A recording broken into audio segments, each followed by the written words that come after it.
Narrator realizes reincarnation into a modern fantasy novel entitled Academy's F-Class Commander. The black-haired protagonist makes allies at the Academy, defeats villains, and builds a Heroine.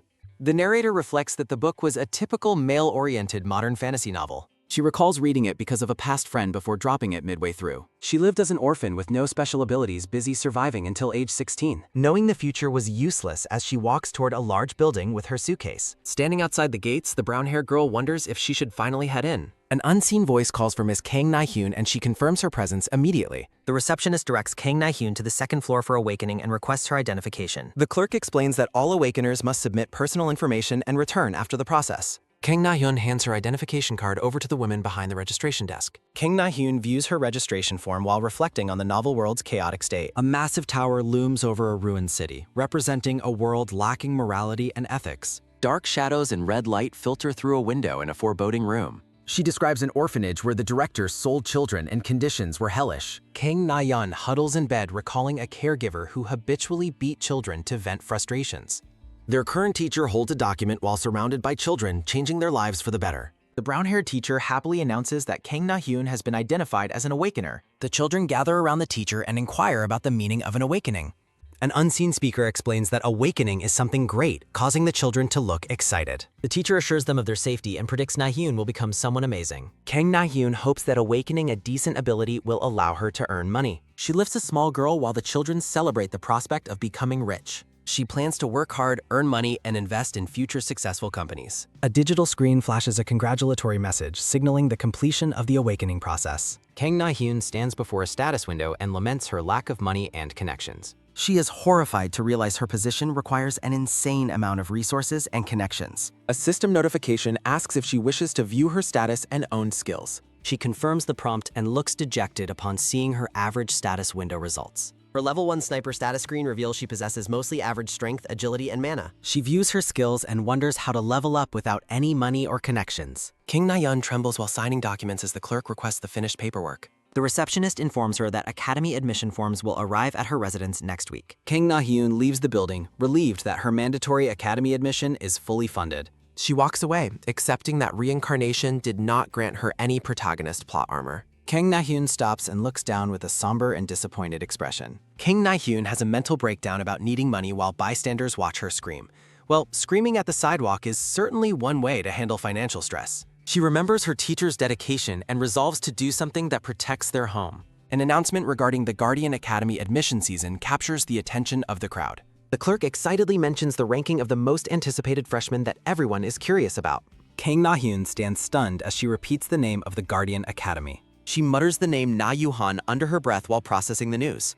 A narrator notes that there is something special for her as a reincarnator. Guardian Academy is identified as the main setting of the novel she inhabited. The protagonist of the original story is scheduled to enroll in the Academy this year. She realizes her knowledge of the original story provides her with a significant advantage. Kang Na-hyun returns to the orphanage at sunset and loudly announces her arrival home. She runs up the stairs while thinking about the primary rules of modern fantasy novels. She prepares to handle the incidents that typically occur when a story reaches this point.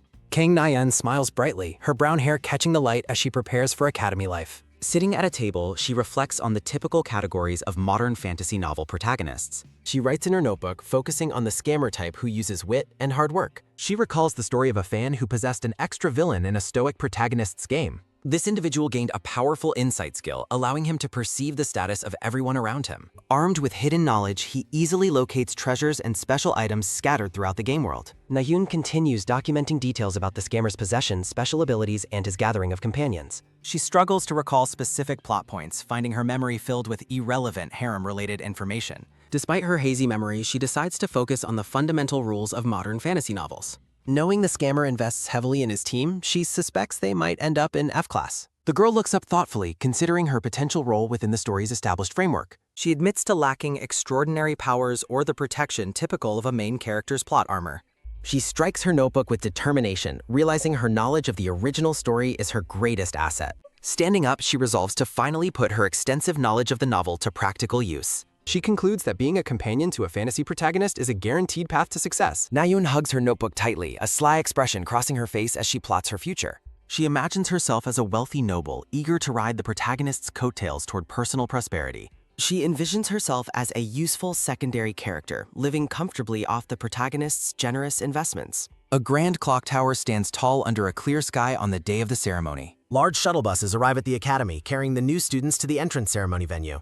An official instructs students to use their provided devices to review the basic school rules. Checking her phone, Na-hyun is impressed by the high-quality shuttle service provided on the vast campus. The campus features impressive facilities, including training grounds, restaurants, and scenic walking trails for the students. While the school rules seem standard, Na-hyun reviews them carefully as the bus travels to the hall. A notification on her device outlines the strict dormitory curfew hours for all student ranks. She notes a discrepancy, remembering that characters in the novel often wandered around late at night. The bus reaches the destination, and Na-hyun looks up in awe at the massive academy building. Students are directed to locate their assigned classes and seating arrangements according to the posted placards. Na-hyun walks into the large auditorium along with her fellow freshmen, observing the impressive interior decor. The instructor explains that the alphabet letters represent their specific ranks and assigned classroom groups. She accepts her placement in Class F, which is designated as the lowest rank in the academy. Na-hyun remains calm about her rank while waiting for the principal to deliver the welcoming address. The students are asked to stand as the formal part of the ceremony begins. She claps politely along with the other students, prepared to move up the ranks eventually. Despite being in Class F, she ignores the surrounding whispers and focuses on her clapping task.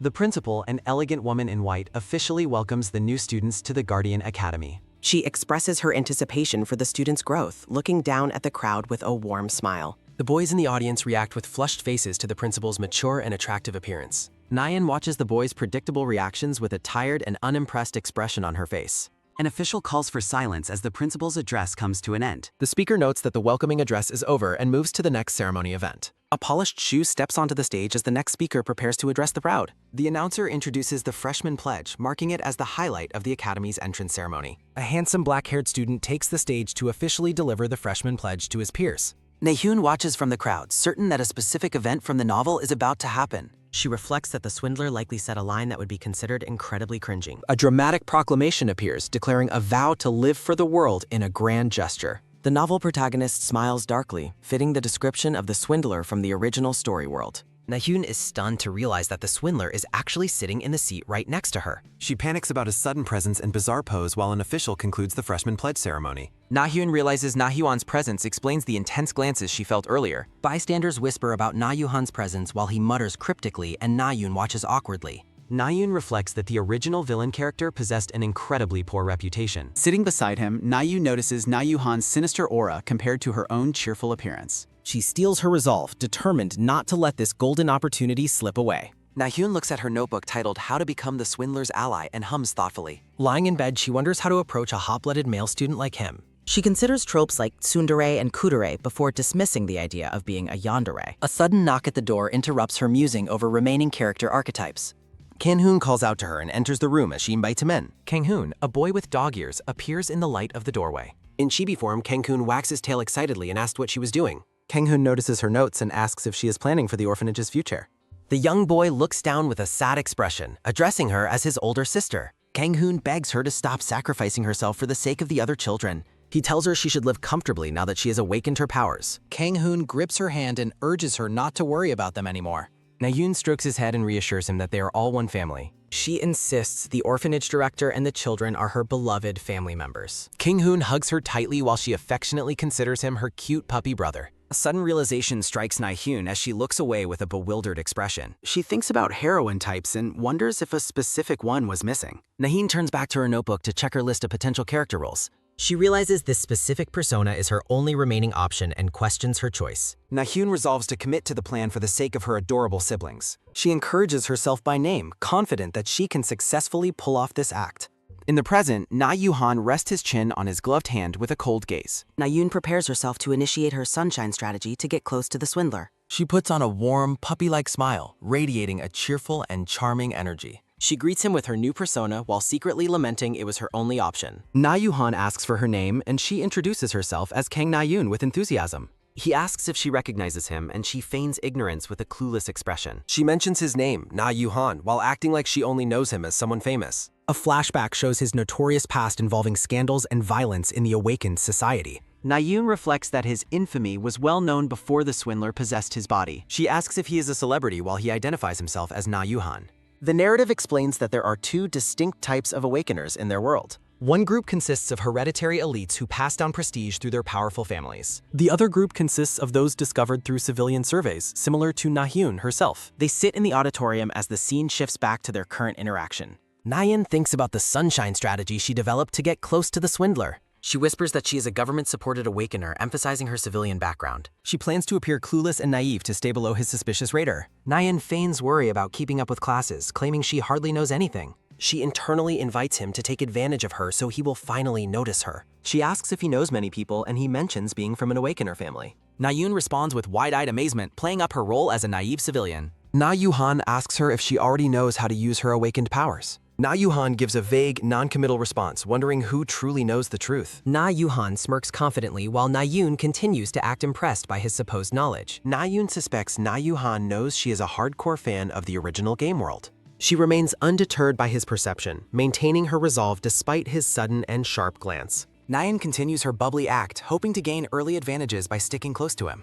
She decides on her final approach, determined to successfully navigate the complex rules of the novel. An official orders everyone to their classrooms, interrupting Na-hyun's plan at a very inconvenient time. Being trampled by a mob of students is apparently just part of the F-rank academy experience. She sighs deeply after losing her chance to establish a deeper connection with the swindler. Na-hyun observes Na-hyun from a distance, noting his complete inability to blend with the group. The black-haired boy stands isolated in the corner, appearing to plot his next move alone. She reflects on his poor stats, concluding that he cannot succeed without the help of others. Silhouetted figures represent the elites he cannot reach yet due to his notorious social reputation. Na-hyun reviews her special skills, which she believes will be essential for finding hidden treasures. She plans to naturally secure a position within the protagonist's party through her unique game knowledge. Watching her classmates, she prepares herself for the next critical step in her survival plan. A shadow falls across her face as she prepares to initiate a bold public move. Na-hyun calls out to Yuhan publicly, inviting him to join her group to build his reputation.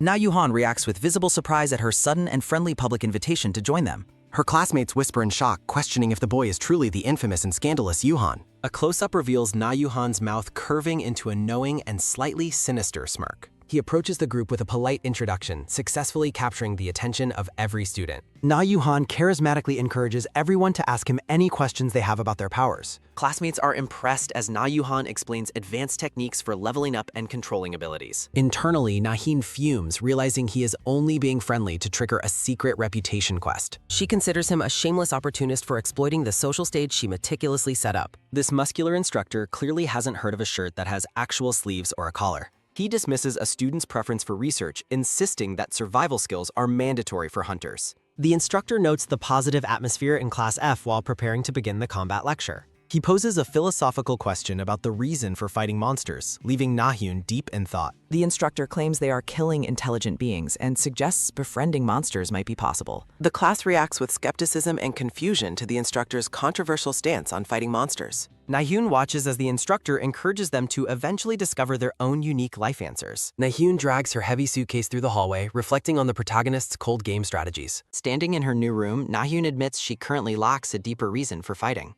A close-up shows her hand turning the golden door handle to enter her new quarters.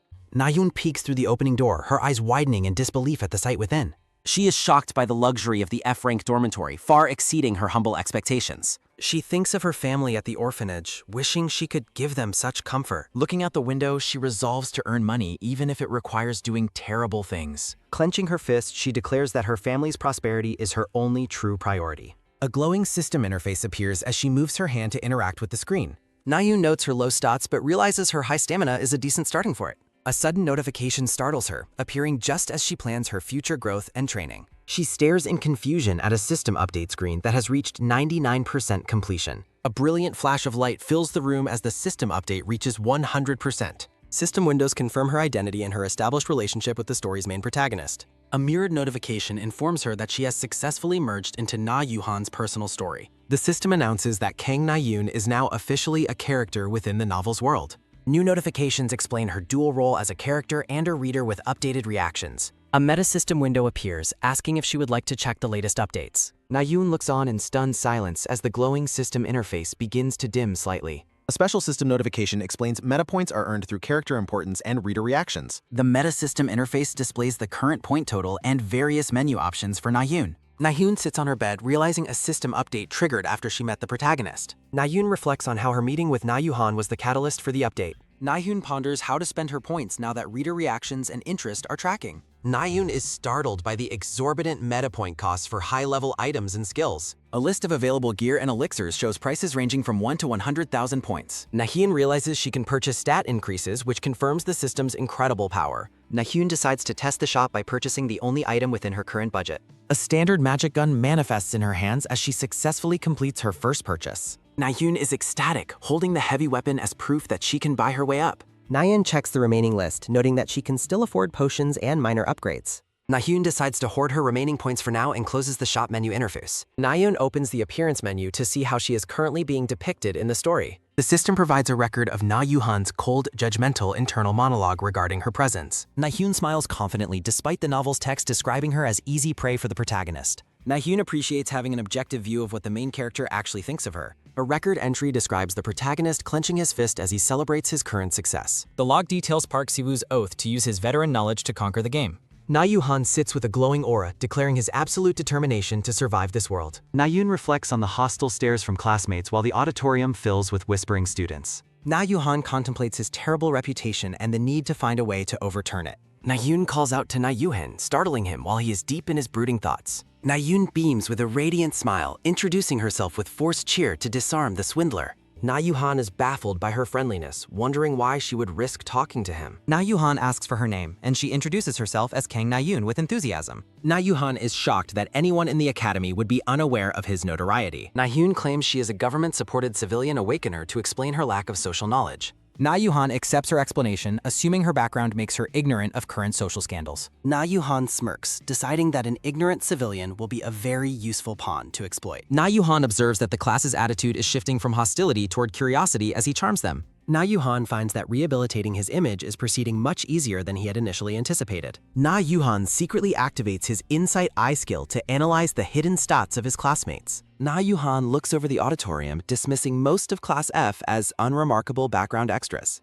Na-Yuhan notes that while they are mostly extras, some individuals have potentially useful abilities. Na-Yuhan analyzes Na-hyun's profile, noting her sniper role and low but promising combat stats. Na-Yuhan identifies Na-hyun's passive firearm bonuses and considers her utility for future dungeon raids. Na-Yuhan evaluates her high-quality skills, noting her potential despite her currently low power level. Na-Yuhan considers observing her a bit longer before officially recruiting her into his personal team. Na-Yuhan is pleased that both his reputation building and his long-term planning are progressing smoothly. Na-Yuhan decides to head toward the training room to continue building ties with others. Na-hyun abruptly shifts the conversation toward his family, asking if he has any siblings. Na-Yuhan is momentarily pulled from his planning by Na-hyun's personal and unexpected family question. Na-Yuhan admits he has a terrible relationship with his siblings while maintaining a bitter smile. Na-hyun rants about how the protagonist's narrative didn't even mention her hard work setting the stage. Na-hyun punches her bed in a fit of rage over his arrogant and dismissive inner thoughts. Na-hyun tries to calm herself by reinterpreting his harsh words as a sign of her usefulness.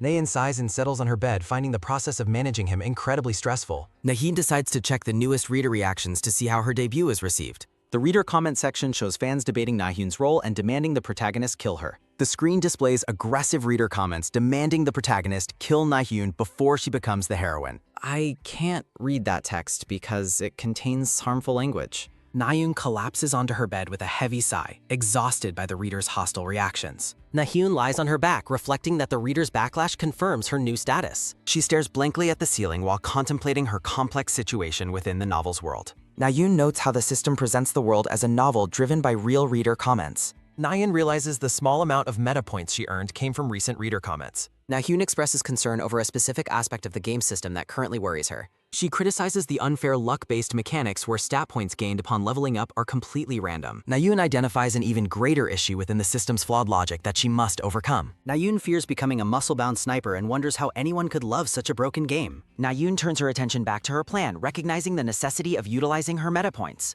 She highlights the advantage of meta points, which allow her to choose specific stats to race. Na-hyun considers the ability to manually allocate stats as the ultimate advantage for any high-level awakener. She concludes that earning meta points requires fulfilling reader desires and drawing favorable reactions from them. Na-hyun notes that the readers desire extreme characters and endless harems within the story's narrative. She observes that readers prefer heroine-type characters over ordinary comrades, making her next move very clear. Na-hyun smiles with newfound determination, satisfied that she has finally figured out her survival strategy. Na-hyun reaffirms her plan to exploit the conman's connections before eventually becoming an independent player. Na-yoon laments that her role has shifted from a minor companion to a full-blown main heroine. Na-yoon plans to befriend key heroes to prevent the world's end, though her assumptions are tested.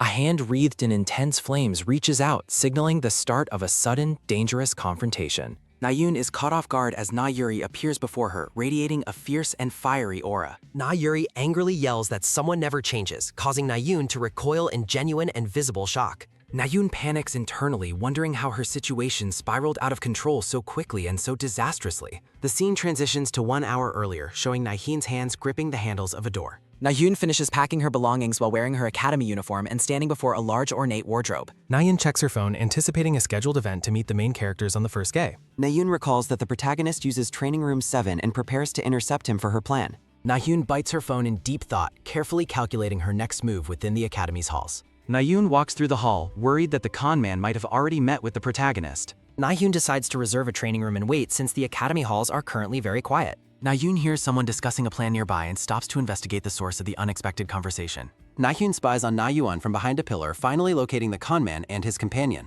Na-yuri questions Yuhan's presence without the protagonist while Yuhan nonchalantly defends his right to be there. Na-yuhan dismissively asks what is so strange about a student using the academy's designated training facilities. Na-yoon observes the pair from her hiding spot, realizing the girl beside Yuhan is a key character. Na-yuri remains suspicious of Yuhan's motives while Na-hyun finally understands the context of their tense encounter. Na-hyun recognizes the confrontation event with Na-yuri, who accuses Yuhan of coming to mess with her. Na-yuhan claims he came to train, but Na-yuri internally dismisses his statement as a lie. Na-yuri mocks Yuhan's claim of training, but Yuhan insists it is true since he reserved the room.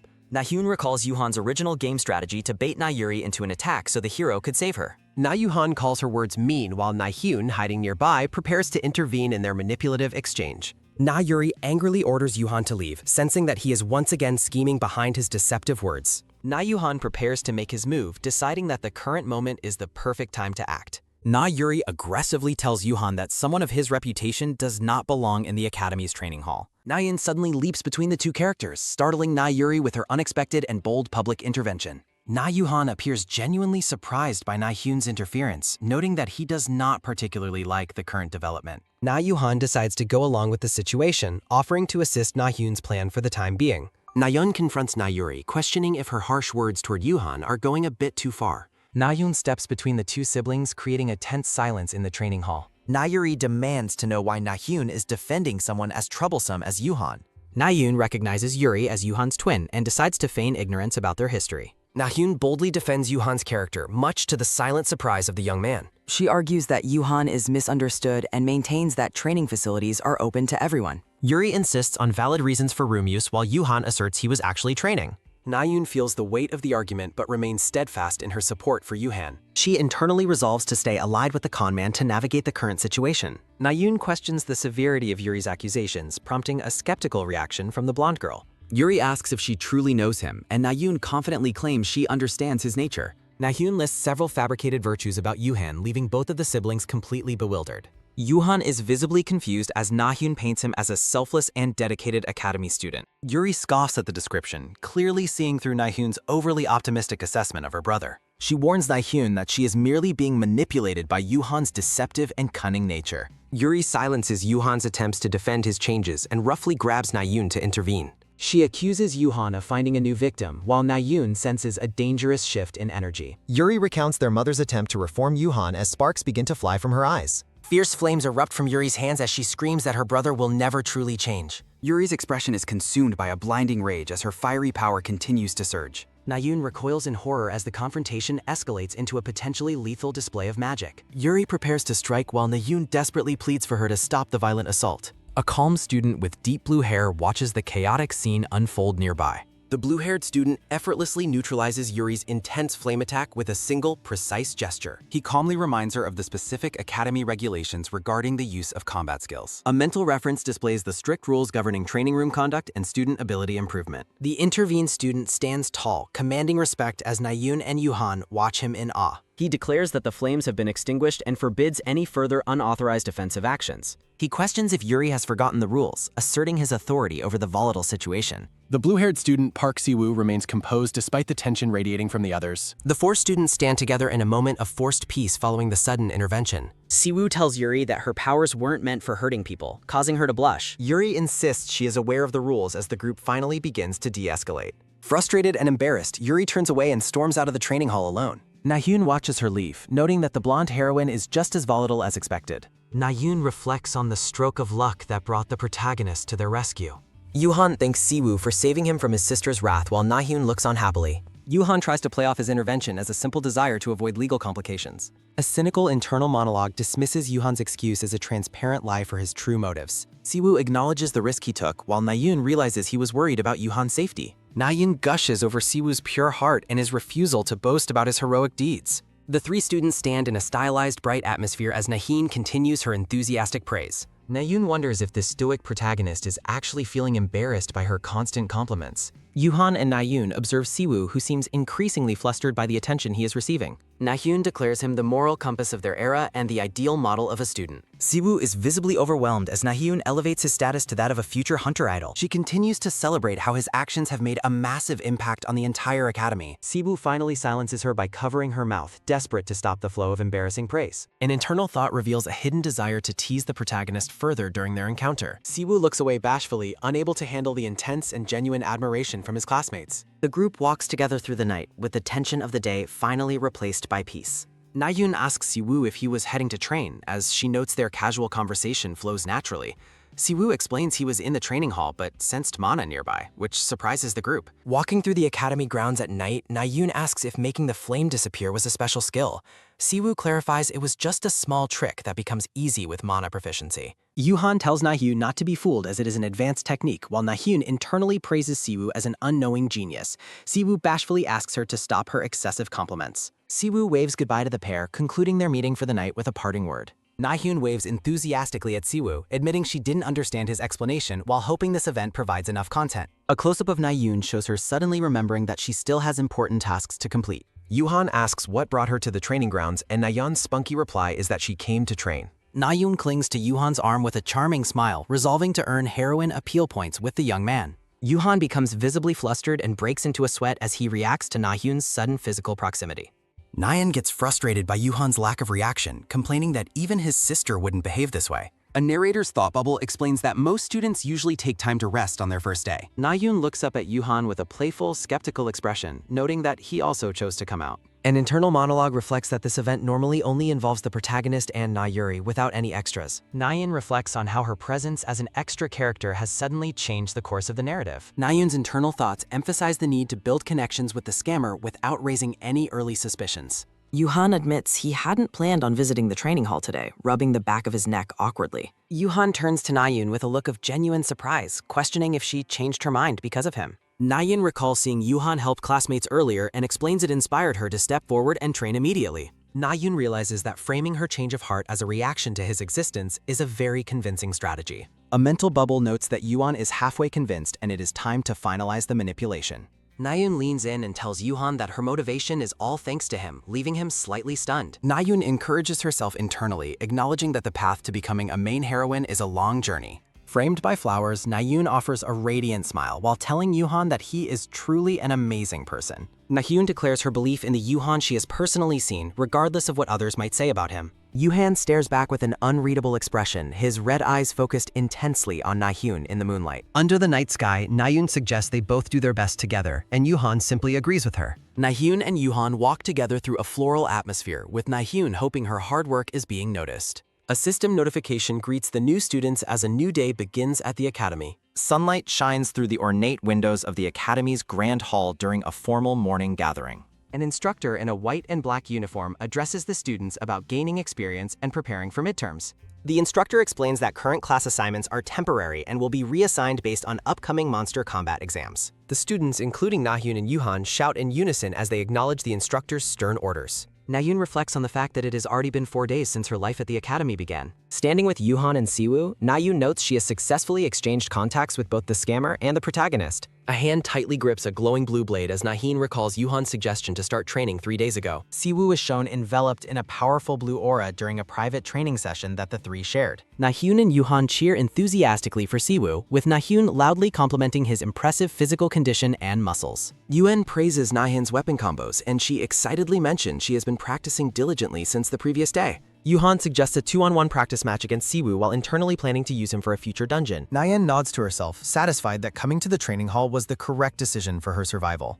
Yuri's blonde hair is shown as Naheen observes that her plan to build golden connections is going smoothly. Looking over the crowd, Nayun realizes that Nayuri has been constantly watching her since their first encounter. Nayun notices Yuri hiding behind another student, looking suspicious as she slowly moves closer to her target. A frantic internal thought wonders why Yuri is targeting Naheen specifically instead of her brother, the actual scammer. The instructor announces a simple test involving weapon aptitude and tells the students to choose from the armory. Students discuss their weapon choices while Nayun stands behind them, carefully observing the variety of equipment available. Nahyun watches as other students argue about the difficulty of choosing between many different types of bows. Walking forward, Nahyun reflects on how a person's social background still plays a significant role in their success. Nahyun walks past struggling students, noting that those from Awakened families are far more comfortable handling real weapons. Nahyun realizes that without her unique meta system, she would be just as lost as the other beginners. A hand reaches toward weapon options as Nahyun wonders if only one sniper rifle is available. Nahyun recoils in surprise as Yuhan suddenly appears behind her with his arms crossed. Nahyun enthusiastically greets Yuhan, identifying him internally as her primary source of support. Yuhan advises Nahyun to try a shorter firearm since her class provides universal weapon buffs. Nahyun looks up with a suspicious expression, wondering what Yuhan is planning with his advice. Nahyun internally commands her system to display the status window of the nearby equipment. Nahyun observes several glowing weapon holograms as she asks Yuhan if he has chosen one. Nahyun holds a small firearm and tilts her head, questioning the unconventional recommendation he gave. Yuhan offers a knowing smile, confirming his confidence in the specific weapon choice for her. Yuhan reaches into his inventory to retrieve a small glowing item for his own use. Nahyun looks on in total shock as Yuhan pulls out a glowing cylindrical object. A glowing blue graphic displays various weapons while explaining the purpose of the aptitude test. Students watch from a balcony as an instructor monitors several blue slimes in a rin. A text box explains that the class roles are divided into 3 distinct categories. Siwoo effortlessly tears a target apart with a spear, shocking the onlookers with his power. Siwoo stands calmly as his standard-issue spear loses its durability and begins to vanish. A close-up shot shows Siwoo walking away from the training area after his impressive demonstration. Onlookers cheer for Siwoo while the instructor looks at a tablet and calls for silence. Yuhan watches the protagonist from a distance, acknowledging the boy's monstrous physical specifications and talent. Yuhan reflects on Siwoo's broken ability to wield any weapon perfectly using his specialized skill. Yuri storms past Yuhan, her blonde hair flowing as she maintains a cold, distant expression. Yuri glares at Yuhan with intense rage, causing him to sweat under her piercing gaze.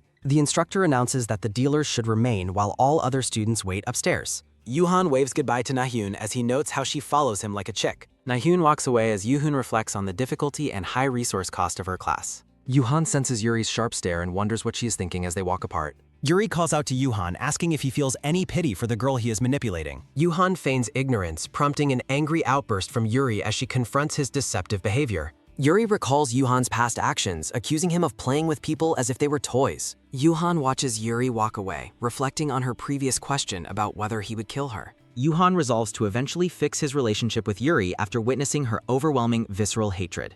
Yuhan observes a training area filled with fire, wondering if a demi-human can even be repaired.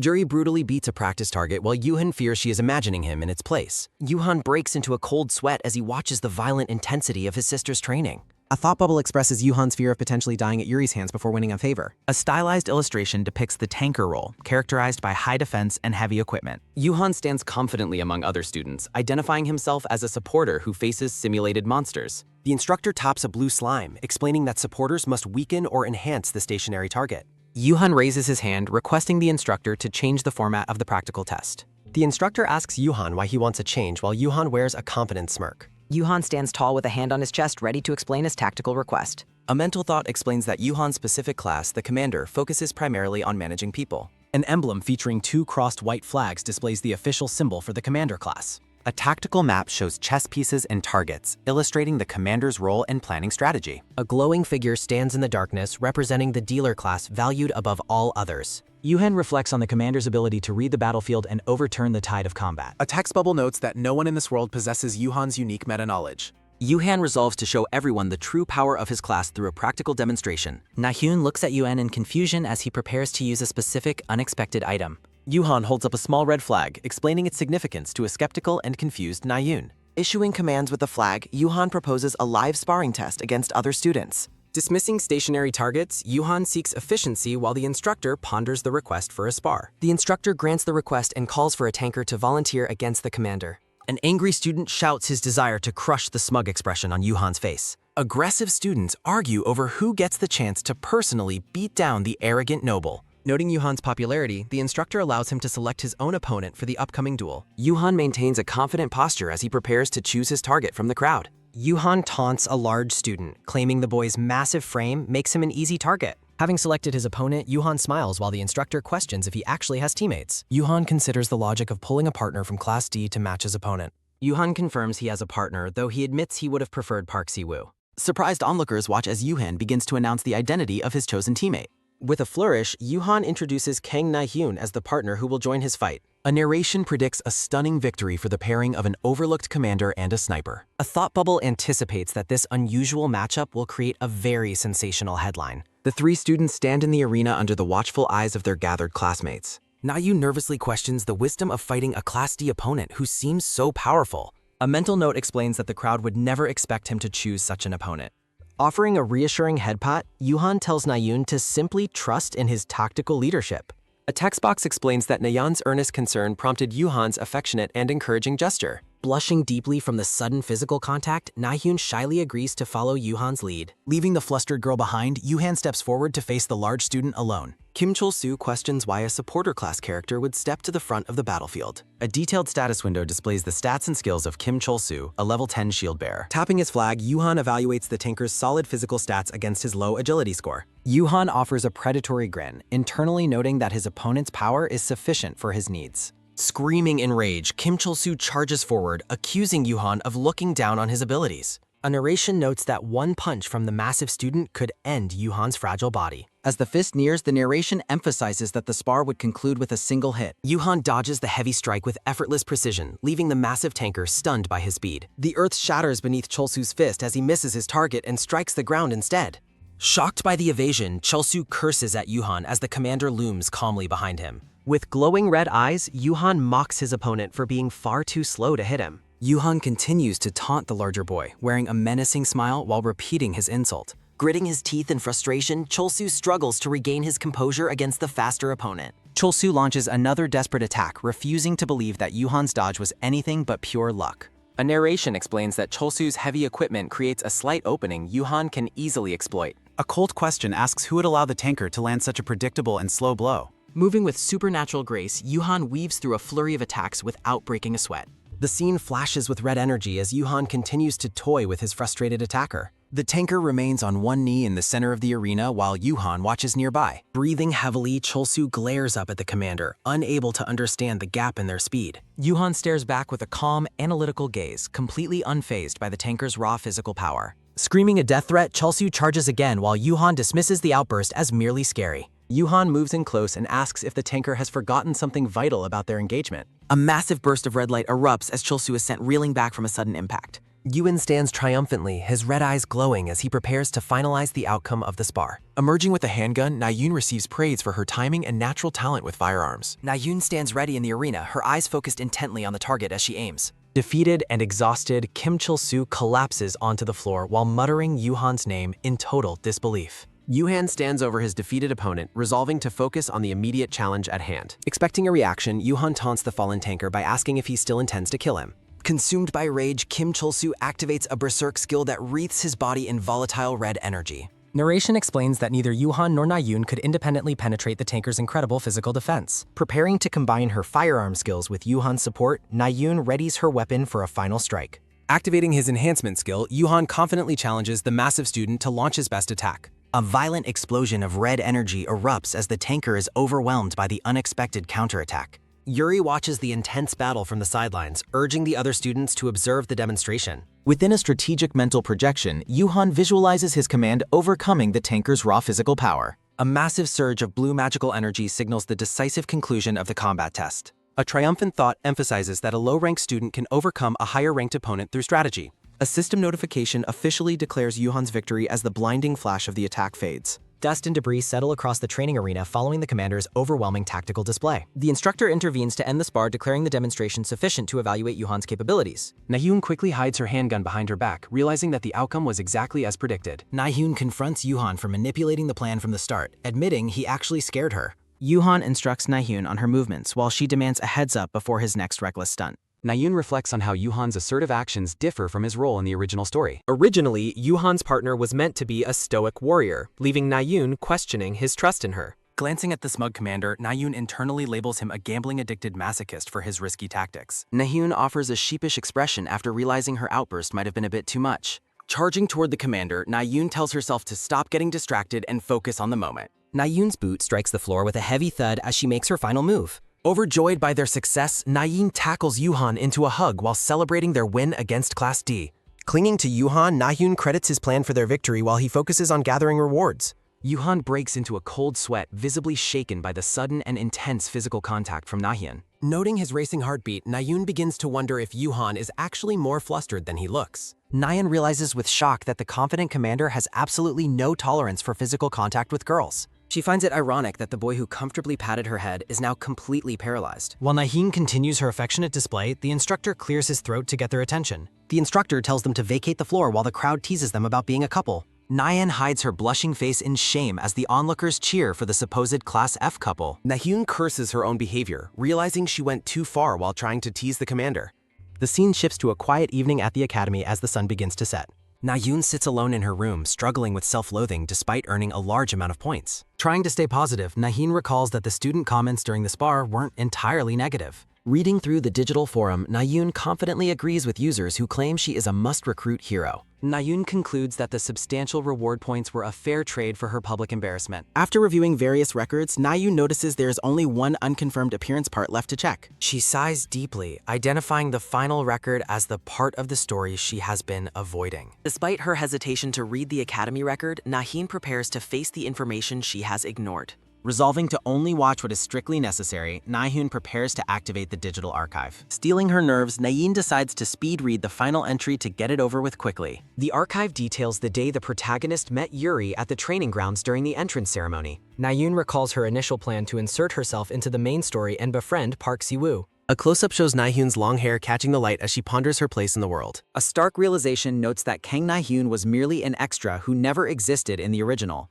A single haunting question remains as to why Na-hyun's role has changed so drastically. Na-hyun questions her own motivations for choosing to stand by Yuhan's side against all expectations. Staring into the distance, Na-hyun remains stunned by the shift in her destiny within this new reality. The girl defends the commander's character, making him wonder if she is protecting him. The black-haired commander notes that he successfully brought the protagonist out despite the girl's appearance. Glowering intensely, the commander realizes that something about the original story has fundamentally changed. The blonde girl questions the commander's presence at the training grounds as reality shifts around them. A system notification displays a strict contract regarding party secrecy, skill disclosure, and loot distribution. Reading the magical contract, the girl decides to play along with the commander's obvious trickery. Noticing his predatory expression, the girl suggests the commander should try to act more natural. The commander reveals a hidden dungeon located within the academy, shocking his brown-haired teammate. Predicting the dungeon's appearance today, the commander ignores the girl's questioning of his knowledge. The commander claims his foresight is a special skill, leaving his partner in absolute awe. Crossing his arms, the commander declares they will clear the dungeon rather than report it. Overcome by anxiety, the girl argues that all dungeons are dangerous while the commander remains calm. Narrowing her eyes, the girl focuses intently on the commander as she evaluates his hidden plans. A thought bubble suggests the commander has a secret trick to clear the first hidden dungeon. Strategy is revealed to be a simple hit-and-run tactic that will be explained upon arrival. While the girl resolves to increase her stats, the commander dismissively agrees with her determination. A bright flash of energy announces that the time for leveling up has finally arrived. Digital comments discuss the commander's sudden rise in popularity in his supposed new era of greatness. A celebratory graphic featuring the girl mentions her name alongside the commander's in a pink-themed backdrop. The commander asks if she enjoys the rewards while she marvels at her accumulated meta points. Smirking, the girl notes that only she can see the impressive point total she has earned. An intense blonde student bursts through the doors, interrupting the duo's quiet moment at the desk. Startled by the sudden intrusion, the blonde student stares at the pair with a fierce expression. The blonde girl calls for the brown-haired student, startling the commander and his teammate. Approaching the desk with heavy footsteps, the blonde girl demands to speak with the brown-haired student. The blonde student's red eyes glow with intensity as she stares down at her carpet. Closing his eyes, the commander coldly states that he has absolutely nothing to say to her. The blonde girl demands that the student follow her, leaving the commander behind and confused. Leading the student away, the blonde girl ignores the commander's wave and his partner's vocal protest. A thought bubble notes that the blonde girl appears to be completely and utterly upset. The scene transitions to the clear blue sky above the academy as time passes. Standing in the garden, the brown-haired girl asks what the blonde student needed to discuss. Warning that she might sound strange, the blonde girl prepares to share her honest concerns. Looking down solemnly, the blonde girl insists she must speak for the other students' well-being. The blonde girl explicitly states that she does not believe the commander has truly changed. She argues that his past behavior ruined lives and his current attitude cannot be trusted. The blonde student claims that everyone avoids the commander because he has hurt so many people. Recalling the commander's dark history, the girl wonders if this information was in the unread chapters. The student internalizes the description of the commander as a scumbag who enjoyed manipulating others. The blonde girl notes one exception where the commander personally approached and made an effort for someone. A somber close-up reveals the blonde girl's internal pain as she recounts the past. The student listens with wide eyes, stunned by the dark revelations regarding the commander's past. Narrating over a silhouette, the girl explains how the commander made people dependent on him alone. A text bubble labels the victim of the commander's manipulation as a naive and foolish child. Nayuri reveals that the manipulated student died, leaving the listener in a state of total shock. The two girls stand in silence amidst the garden as the heavy truth settles between them. Clenching her bleeding fist, Nayuri asserts she knows exactly who she is dealing with. A thought bubble expresses a desperate hope that the commander has actually changed for the better. Shaking with emotion, Nayuri looks away, unable to fully contain her anger and sadness. The brown-haired girl stares in silence, finally understanding the source of the blonde student's hatred. Narrative text recalls how the blonde girl alone resisted Na Yuhan's rise within the academy. Standing in the garden, Na-hyun reflects on the blonde student's tragic and previously hidden history. Facing the blonde student, Na-hyun wonders how to handle her intense and suspicious nature effectively. While Na-hyun calls for help, Yuhan ponders why the rule following Yuri is so persistent. Yuhan acts helpless, which only serves to annoy Na-hyun as she attempts to resolve things. Sweating under the intense pressure, Na-hyun evaluates the blonde girl's claims with deep concern. Narrative bubbles suggest Na-hyun's very existence triggers a deep-seated defensive reaction in Na-yuri. Na-hyun pities Yuri's night of turmoil and wishes she could explain that Yuhan has changed. Na-hyun resolves not to leave her partner alone despite Yuri's warnings about his dark past. Yuri admits she lacks current proof, but maintains that she knows the commander's true nature. Text bubbles reflect on people possessed by a desperation so strong they would die for it. Yuri claims she knows exactly what those desperate eyes look like from her own past. Staring at Na-hyun, Yuri says the brown-haired girl's eyes look exactly like those of the desperate.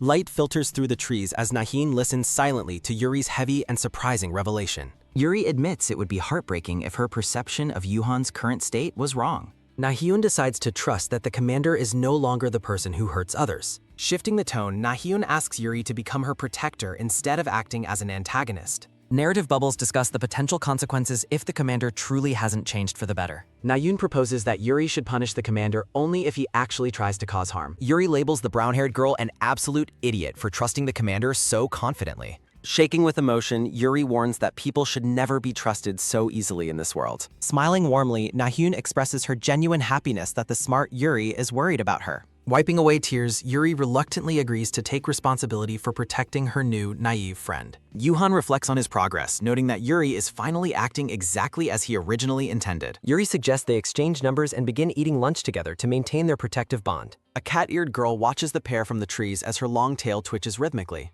A magical system notification appears, confirming that a rare fragment of the story was obtained. Na-hyun offers an open line of communication for Yuri to share any future worries freely. Yuri doubles down on her protective stance, insisting that Na-hyun must contact her for safety. The duo discusses meeting Hana as Yuri becomes unexpectedly excited at the prospect of visiting. Noting Yuri's sudden change in mood, Na-hyun decides to go along with her enthusiastic reaction. A soft pink-themed glow surrounds Yuri as she displays a rare moment of pure happiness. A heavy boot clicks against the carpet as someone approaches the two girls in the hallway. Na-hyun and Yuri stop in their tracks as they sense a familiar presence nearby. The black-haired commander greets them in the hallway, curious about where they have been. Na-hyun immediately identifies the commander's casual lies as he tries to hide his real motives. Yuri abruptly declares that she will join the duo's training sessions from this point forward. The commander smiles, appearing quite intrigued by the idea of training with the blonde student. Yuri is blunt about her intentions while her new friend pulls her into a hug. While hugging Na-yoon, Yuri warns the commander not to attempt any trickery with her friend.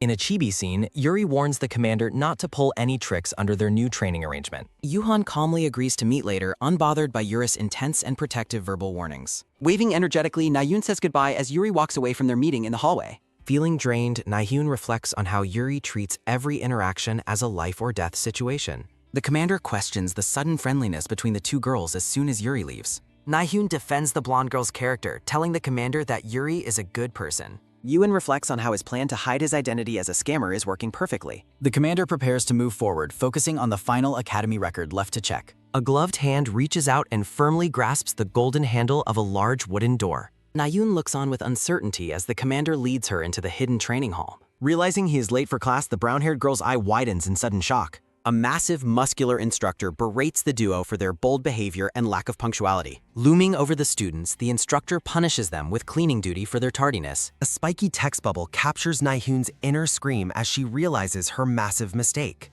Narrative text notes that the current events successfully appealed to the story's main heroine. As they begin cleaning, Na-yoon is stunned to see her meta points suddenly double. Looking away, Na-yoon suspects that something more than just the points is currently changing. A system notification announces that Na-yoon has successfully obtained a rare fragment of the story. Attempting to update the system, Na-yoon learns she lacks the necessary information to proceed. The system explains that story fragments can be checked through a limited appearance menu. Na-yoon accesses the appearance part menu to investigate the newly unlocked narrative details. Yuhan reflects on his internal state while standing alone under the garden's leafy shadows. Remembering Na-yoon's defensive words, the commander snaps back to his senses amidst the trees. Narrative text explains that Na-yoon treats the past and current Yuhan as different people. The commander's calm profile reveals him processing the weight of his partner's unwavering trust. Yuhan reflects on Na-yoon's request for Yuri to protect her from his own past. Na-yoon's bright and genuine smile lingers in the commander's thoughts as he evaluates her. Yuhan labels Na-yoon an absolute idiot for making such a foolish and dangerous deal. Narrative bubbles describe Na-yoon as a naive and easy-to-use extra character within the story.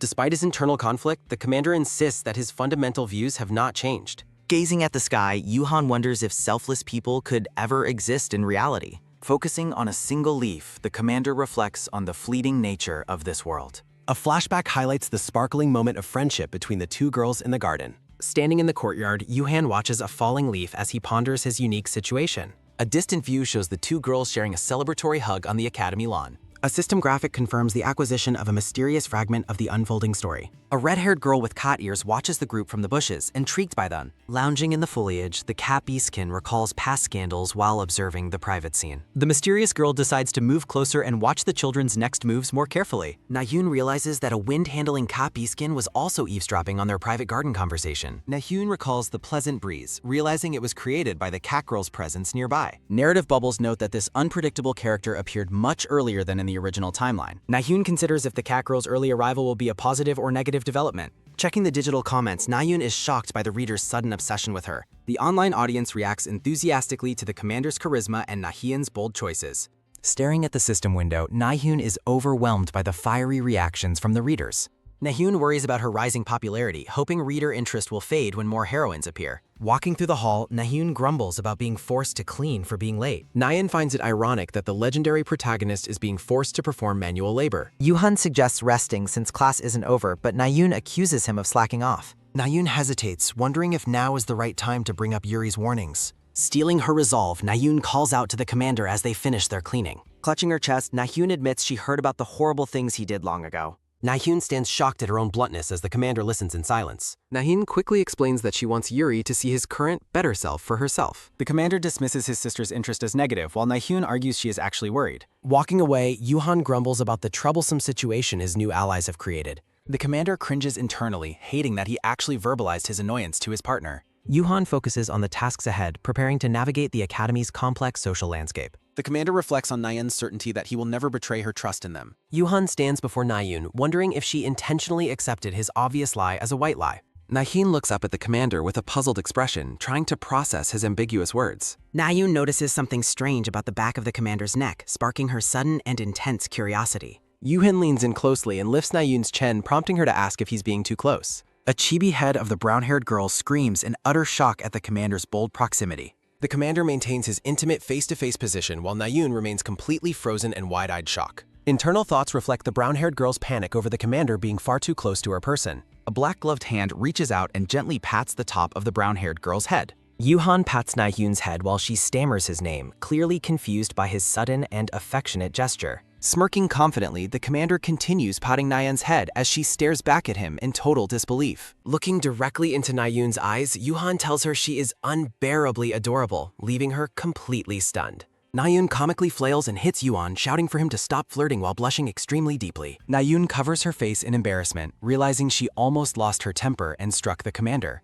Standing among garden vines, Na-hyun prays for the patience required to deal with the annoying commander. Warm sunlight filters through lush green leaves, marking a peaceful transition as the group prepares to move. A tall clock tower looms over the academy as Na-hyun and Yuhan walk through the courtyard together. Yuri calls out to Na-hyun as she stands beside the blue-eyed boy carrying a massive silver sword. Na-hyun waves energetically as she and Yuhan approach her waiting friends outside the main academy building. Yuri insults the commander as trash and offers to dispose of him for her naive friend. The blonde girl and Yuhan exchange sharp insults while Na-hyun grows worried about the tense atmosphere. Siwoo suggests they all head to the training hall together, earning a playful nickname from Na-hyun. Na-hyun looks confused as she points out a strange red mark appearing on Yuri's school uniform. Yuri turns her head in surprise, noticing the faint red scratches manifesting on her own shoulder. Reverting to a chibi form, Yuri yells in frustration about an annoying cat causing her trouble. A gentle breeze carries leaves through the air as Na-hyun reflects on Yuri's intense hatred for cats. Perched high in the trees, a red-haired girl with cat ears laughs mischievously at the group below.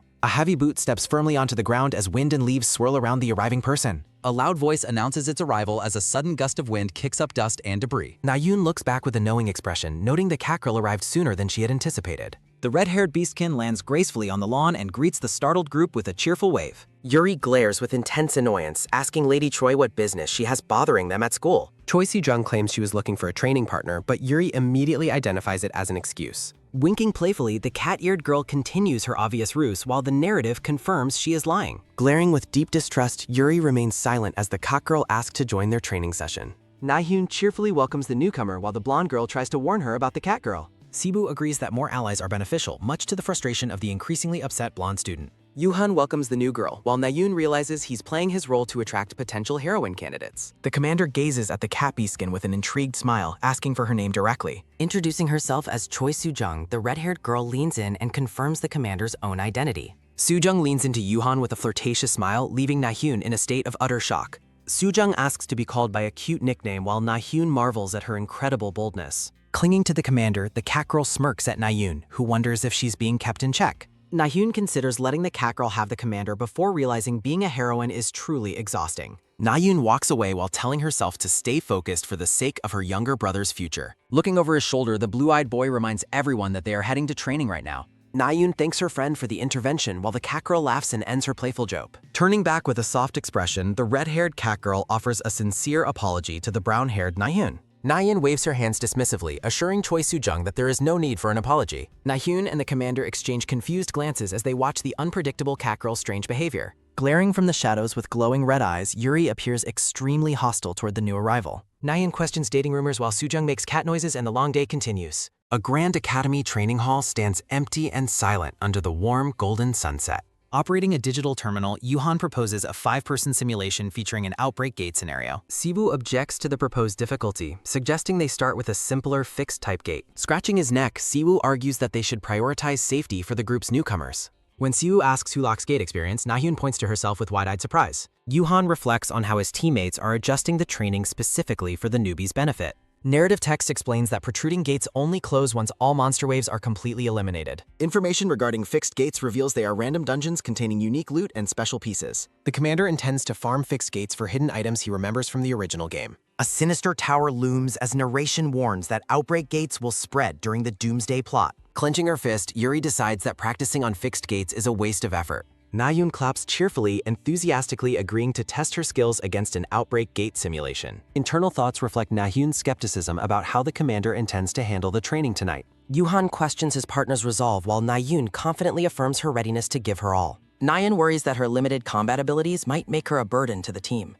As they walk, Na-hyun offers to teach Yuri more about gates during the simulation setup. Contemplating her role, Na-hyun resolves to fake her heroine status and try her absolute hardest. Soo-jung surprises the group by loudly announcing her intention to join the training session immediately. Yuri insults the commander while he dismisses the idea of her following him any further. Pausing in the hallway, Na-hyun looks back over her shoulder with an expression of mild curiosity. The blue-eyed boy stands in a moment of quiet, intense contemplation before the training begins. Siwoo maintains his serious demeanor while preparing himself for the start of the simulated battle. Looking toward her friend, Na-hyun wonders if Park Si-woo had something important to tell her. Startled by a sudden call, Na-hyun turns around as the cat beastkin asks for attention. The brown-haired girl's eyes widen in shock as she stops to look back at Siwoo. Standing before the console, Siwoo looks focused on the display while Na-hyun watches him curiously. Stylized golden text marks the transition as the group prepares for the simulated gate challenge. A digital hexagonal grid materializes, signaling the start of the advanced training hall's background generation. A dark portal opens within a ruined city as the system sets the difficulty to low. System notifications announce the initialization of 3 monster waves, starting with offensive-type creature spawns. Flying skeletal monsters erupt from the purple gate and soar over the simulated urban ruins. Packs of red-eyed wolves fill the dark streets as monster generation within the gate completes. A bright beam of energy snipes a flying monster through its core with perfect precision. Yuhan notes that while the monsters are fake, the simulation perfectly replicates a real battlefield. Impressed by her talent, the commander praises Na-hyun for hitting the core on her first attempt. Brandishing her staff, Soo-jung complains about the gate type while preparing to join the fray. As the low-rank gate manifests, Yuhan orders everyone to take their positions for the training. A system prompt signals the start of Phase 1 as monsters surround the prepared students. Moving with speed, the commander commands Yuri and Siwoo to hold their respective tactical positions. Yuhan orders the team to brace themselves for the arrival of several incoming assault-type monsters. The commander instructs the group to destroy enemy armor and escape the range of shockwaves. Looking fierce with glowing red eyes, Yuri confirms she understands the commander's specific combat orders. A massive explosion of power occurs as a character smashes into the ground with force. Engulfed in flames, a character performs a graceful mid-air flip while escaping a large creature. A precision sniper shot strikes a giant creature, causing it to let out a loud screech. The impact from the intense battle causes the simulated ground to fracture and shatter into pieces. A wider view shows the floor cracking apart under the pressure of the simulated combat. Yuri lands gracefully on the ground after an attack, her red eyes glowing with intensity. Yuhan smirks and wipes sweat from his face, thinking about how brutal the fight has become. Yuhan orders the mage to use wind magic while Choi Soo-jung cheerfully accepts the command. Swirling currents of wind magic gather around the cat beastkin as she prepares her next spell. The red-haired girl laughs mischievously as her wind magic successfully traps the flying skeletal monsters. Soo-jung poses playfully as the system confirms the first wave of the simulation is successfully completed. Focused intently on her target, Na-hyun activates her enhancement skill to prepare a precise sniper shot. Firing a powerful shot, Na-hyun strikes a monster while Yuhan observes the battlefield's shifting tactical state. Yuhan walks through the smoke with his flag as Na-hyun keeps her rifle ready for targets. A faint smile crosses the commander's face as he notes the team's coordination is remarkably stable. Yuhan notes that Soo-jung provides area coverage while Yuri focuses on delivering heavy single-hit damage.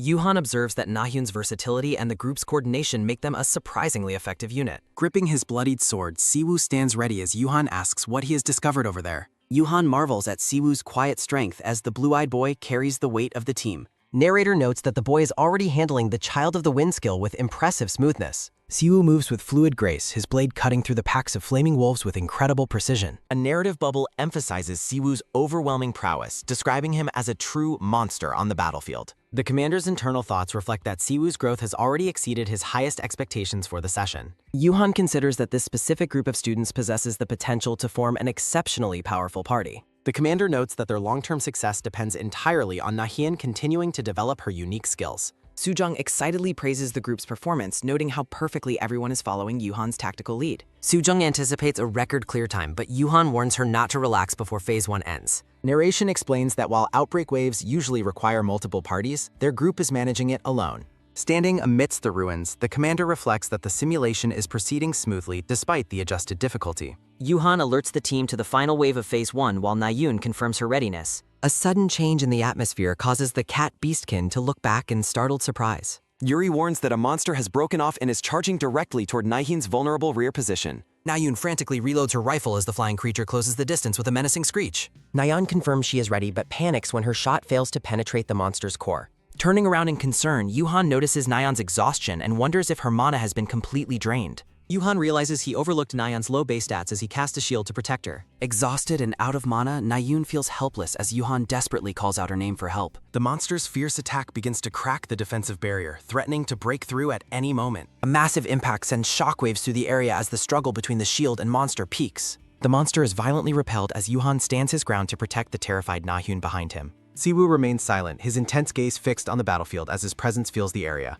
The system announces the appearance of a low-rank city gate while Siwoo maintains his focused, silent demeanor. Gripping his massive silver sword, Siwoo prepares to intervene in the battle with a cold, determined expression. Siwoo stands before his comrades, his arrival marking a decisive turn in the simulation's dangerous first phase. Yuri rushes to check on Nayoon, while Yuhan silently notes the boy's incredible reflex speed. Sujong asks if Nayoon is okay as Yuri helps her up, while Yuhan plans for the next phase. Yuhan Koldi decides to exclude the mana-depleted Nahyun from the team, shifting to a 3-dealer formation. The commander assigns Siwoo the role of the vanguard to draw the focus of all incoming monsters. Siwoo prepares for his new role while Yuhan orders Sujong and Yuri to provide him rear support. Yuhan commands everyone to take their positions for Phase 2 while Yuri looks back at her friend. Nayoon insists she can still fight, but Yuhan bluntly points out that she has no mana remaining. Looking stunned and hurt, Nayoon is silenced as Yuhan ruthlessly calls her dead weight and orders rest. A digital prompt signals a brief pause as the system prepares to load Phase 2 of training. Nayoon hesitates to use her mana potion in a simulation as new attack-type monsters begin to regenerate. Flaming wolf monsters growl as the system officially signals the beginning of the simulation's challenging second phase.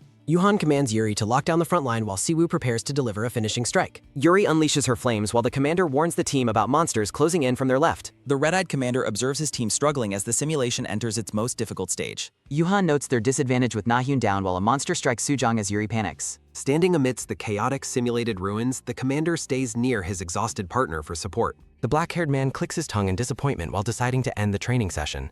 A system display reveals the team successfully cleared Phase 1 but failed the second phase. Despite the failure, the red-haired Kot Beastkin remains cheerful and notes how close they were. Yuri angrily blames Sujong's mistake for letting Nayoon fall and ruining their chance at clearing. The blonde girl apologizes while Nahin blames herself, even as Yuhan notes he fell too. Yuri reassures her friend while the commander credits Nayoon for the group's long survival time. The blonde girl praises the brown-haired girl's impressive performance despite her status as a beginner. Sujong internally marvels at Nahin's hidden talent while plotting to exploit her trusting and naive nature. The cat beast can ask for confirmation while the red-eyed commander responds with a knowing slice mark. Yuhan remains vague but resolves to find a way to use the brown-haired girl's unique abilities. The commander analyzes Nahyun's exceptionally low stats, wondering how she maintained her mana for so long.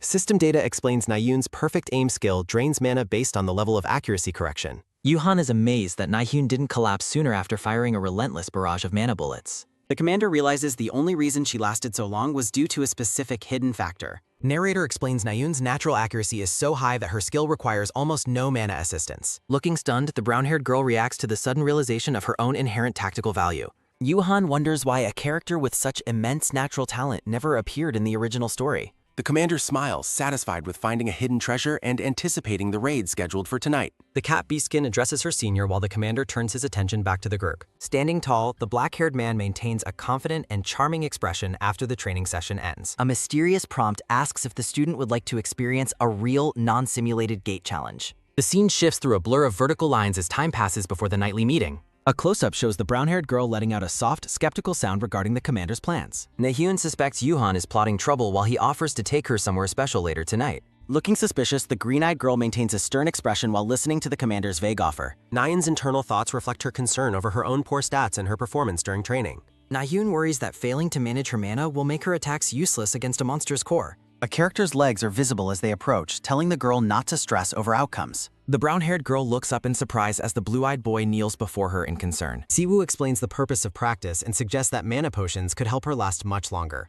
A close-up highlights the intensity and sincerity within the blue-eyed boy's steady and focused gaze. Siwoo remains kneeling in silence, his presence offering a quiet moment of support for his discouraged teammate. Yuri encourages her friend while Siwoo nods in agreement, promising that her mana will eventually improve. Nahyun smiles brightly, revealing her inner thoughts about faking her discouraged state to maintain her role. Looking at her companions, the brown-haired girl feels touched by the kindness shown by her new friends. Nahyun notes the group's kindness contrasts sharply with a certain exploitative person she knows very well. Reflected in a series of memories, Nahyun admits she was caught off guard by the training's intensity. Clenching her hand, the girl resolves to succeed as long as she manages the upcoming gate raid. Nahyun stands up with renewed energy and determination, surprising her friends with her sudden, enthusiastic change. Radiating happiness, the brown-haired girl cheers herself on and affirms her readiness for the next challenge. Under the night sky, a character thinks that their preparations should finally be enough for tonight. The quiet balcony stands empty under the stars as the time for the secret raid approaches. Wearing a hat and mask, Nahyun peeks from the bushes and notes the Academy's lax night curfew. Sneaking through the grounds, Nahyun understands why the original story's protagonists were always out at night. Lowering her mask, the green-eyed girl confirms the meeting time and location near the central fountain. A notification confirms that Choi Soo-jung will officially be joining the team for the gate raid tonight. Walking at night, Na-hyun questions Soo-jung's inclusion while Yoo-han mentions their recently finalized recruitment contract. Yoo-han insists she is not a burden while she admits she will be one anyway. The man claims she is the key while she worries about failing the mission. The commander tells her not to worry as they prepare for the upcoming raid. He tells her to trust him while she blushes and nods during a headback.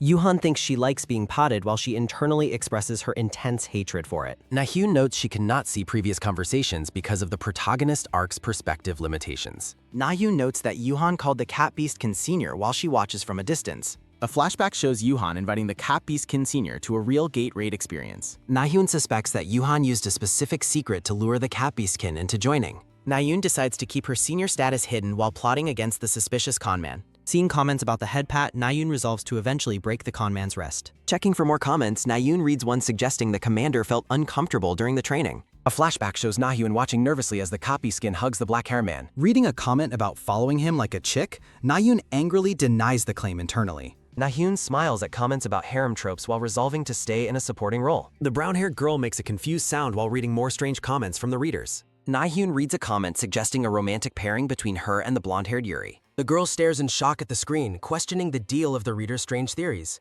Na-hyun considers that more main characters drawing attention will decrease her supply of meta points. Walking at night, Na-hyun spots Yoo-han and Soo-jung standing before a glowing purple gate portal.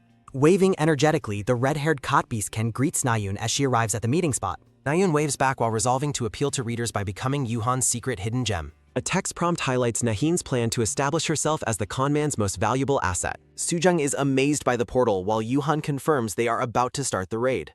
The Cat Beastkin asks for his information source and he calls it a trade secret. Yoo-han forms a party and explains they will hunt safely from the dungeon's entrance. Yoo-han notes that monsters wander inside stationary gates and plans to exploit that fact. Yoo-han explains they can attack from outside because monsters cannot see or exit gates. Yoo-han tells the Cat Beastkin they will herd monsters while holding the girl's hand. Yoo-han assigns the brown-haired girl to snipe monsters from outside the gate in safety.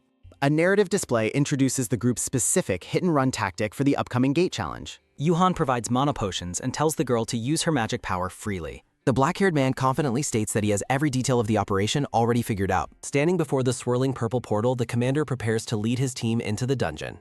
The black-haired man asks if they are ready to go while reaching for a special item. Yuen holds up a glowing green crystal, noting that it was quite difficult for him to obtain. The cat beast can use his wind magic to lift the commander into the air now. The black-haired man grunts in discomfort as the wind magic suddenly launches him into the air. The commander's legs flail as he is propelled upward by the force of the cat beastkin spell.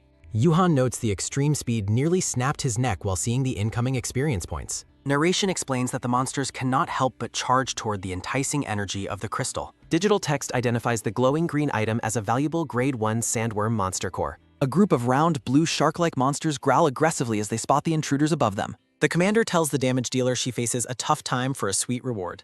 A mana bullet streaks through the purple portal as the sniping phase of the operation begins. 2 bullets find their marks, striking the charging blue monsters directly in their vulnerable forehead cores. The sniped monsters are pushed back by the force of the accurate shots from outside the gate. The brown-haired girl curses the conman while firing her rifle at the monsters. The brown-haired girl's feet shift for stability as she continues her relentless barrage of rifle fire. The girl complains about the man's wild plan while a monster jumps through the portal. 2 mana bullets strike the blue monster's forehead cores as a purple-haired girl watches intently. Helpless civilians scream in terror behind a wire fence, desperately begging for someone to save them. Soldiers fire weapons into the crowd, justifying the massacre by claiming doppelgangers are hiding among them.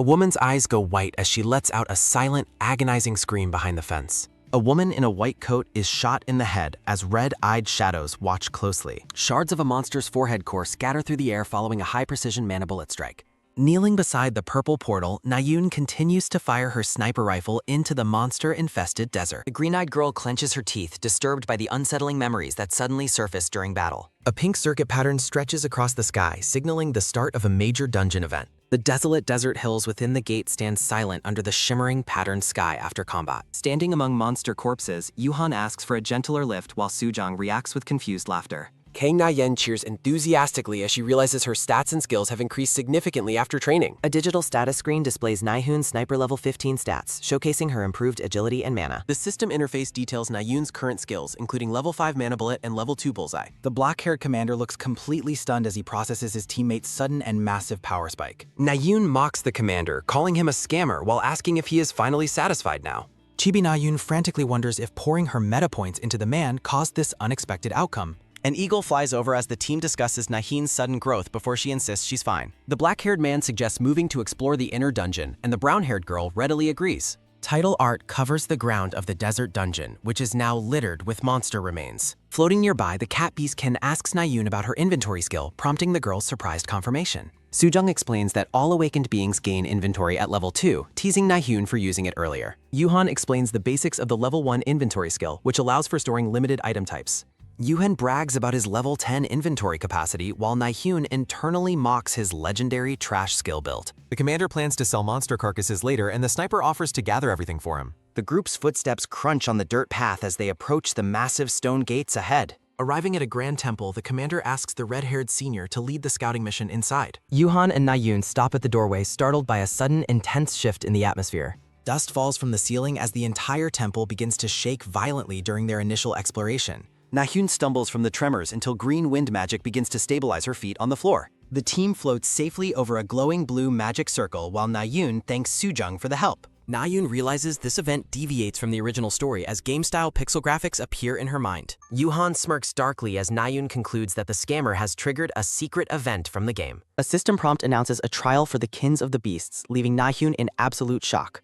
Na-hyun recognizes the trigger for Soo-jung's event and curses the commander's nerve for starting such danger. The brown-haired girl nervously agrees that something feels off as she tries to hide her internal panic. Standing before a glowing purple halo, the black-haired man claims everything is unfolding exactly as he expected. A close-up shows the Kappiskin's ears twitching in response to the commander's ominous and confident statement. Soo-jung catches Yuhan off guard, using her wind magic to mockingly question his supposedly fast reaction time. The red-haired senior confronts the commander, assuming he already understands the gravity of her personal situation. Yuhan reveals he knows her bloodline and past, explaining that her history is why they came here. Soo-jung threatens to kill him while Na-yoon desperately begs the two of them to stop the fighting. Na-yoon suggests prioritizing their escape, but the commander bluntly states that they are unable to leave now. Smiling with a dark glint in his eyes, Yuhan explains the inescapable nature of this specific event. Na-yoon panics over the lack of response while the cat beastkin prepares to strike the commander down. Yuhan points out that his death would lead to the deaths of Na-yoon and the senior too.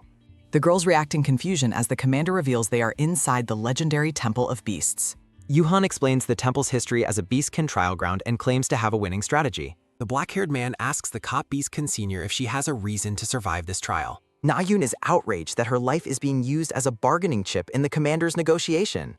The black-haired man coughs violently as green wind magic swirls around his neck. Na-hyun supports the coughing commander as the cat beastkin asks for the next plan. Yuhan points toward a dark archway, asking the girls if they see the maze's entrance.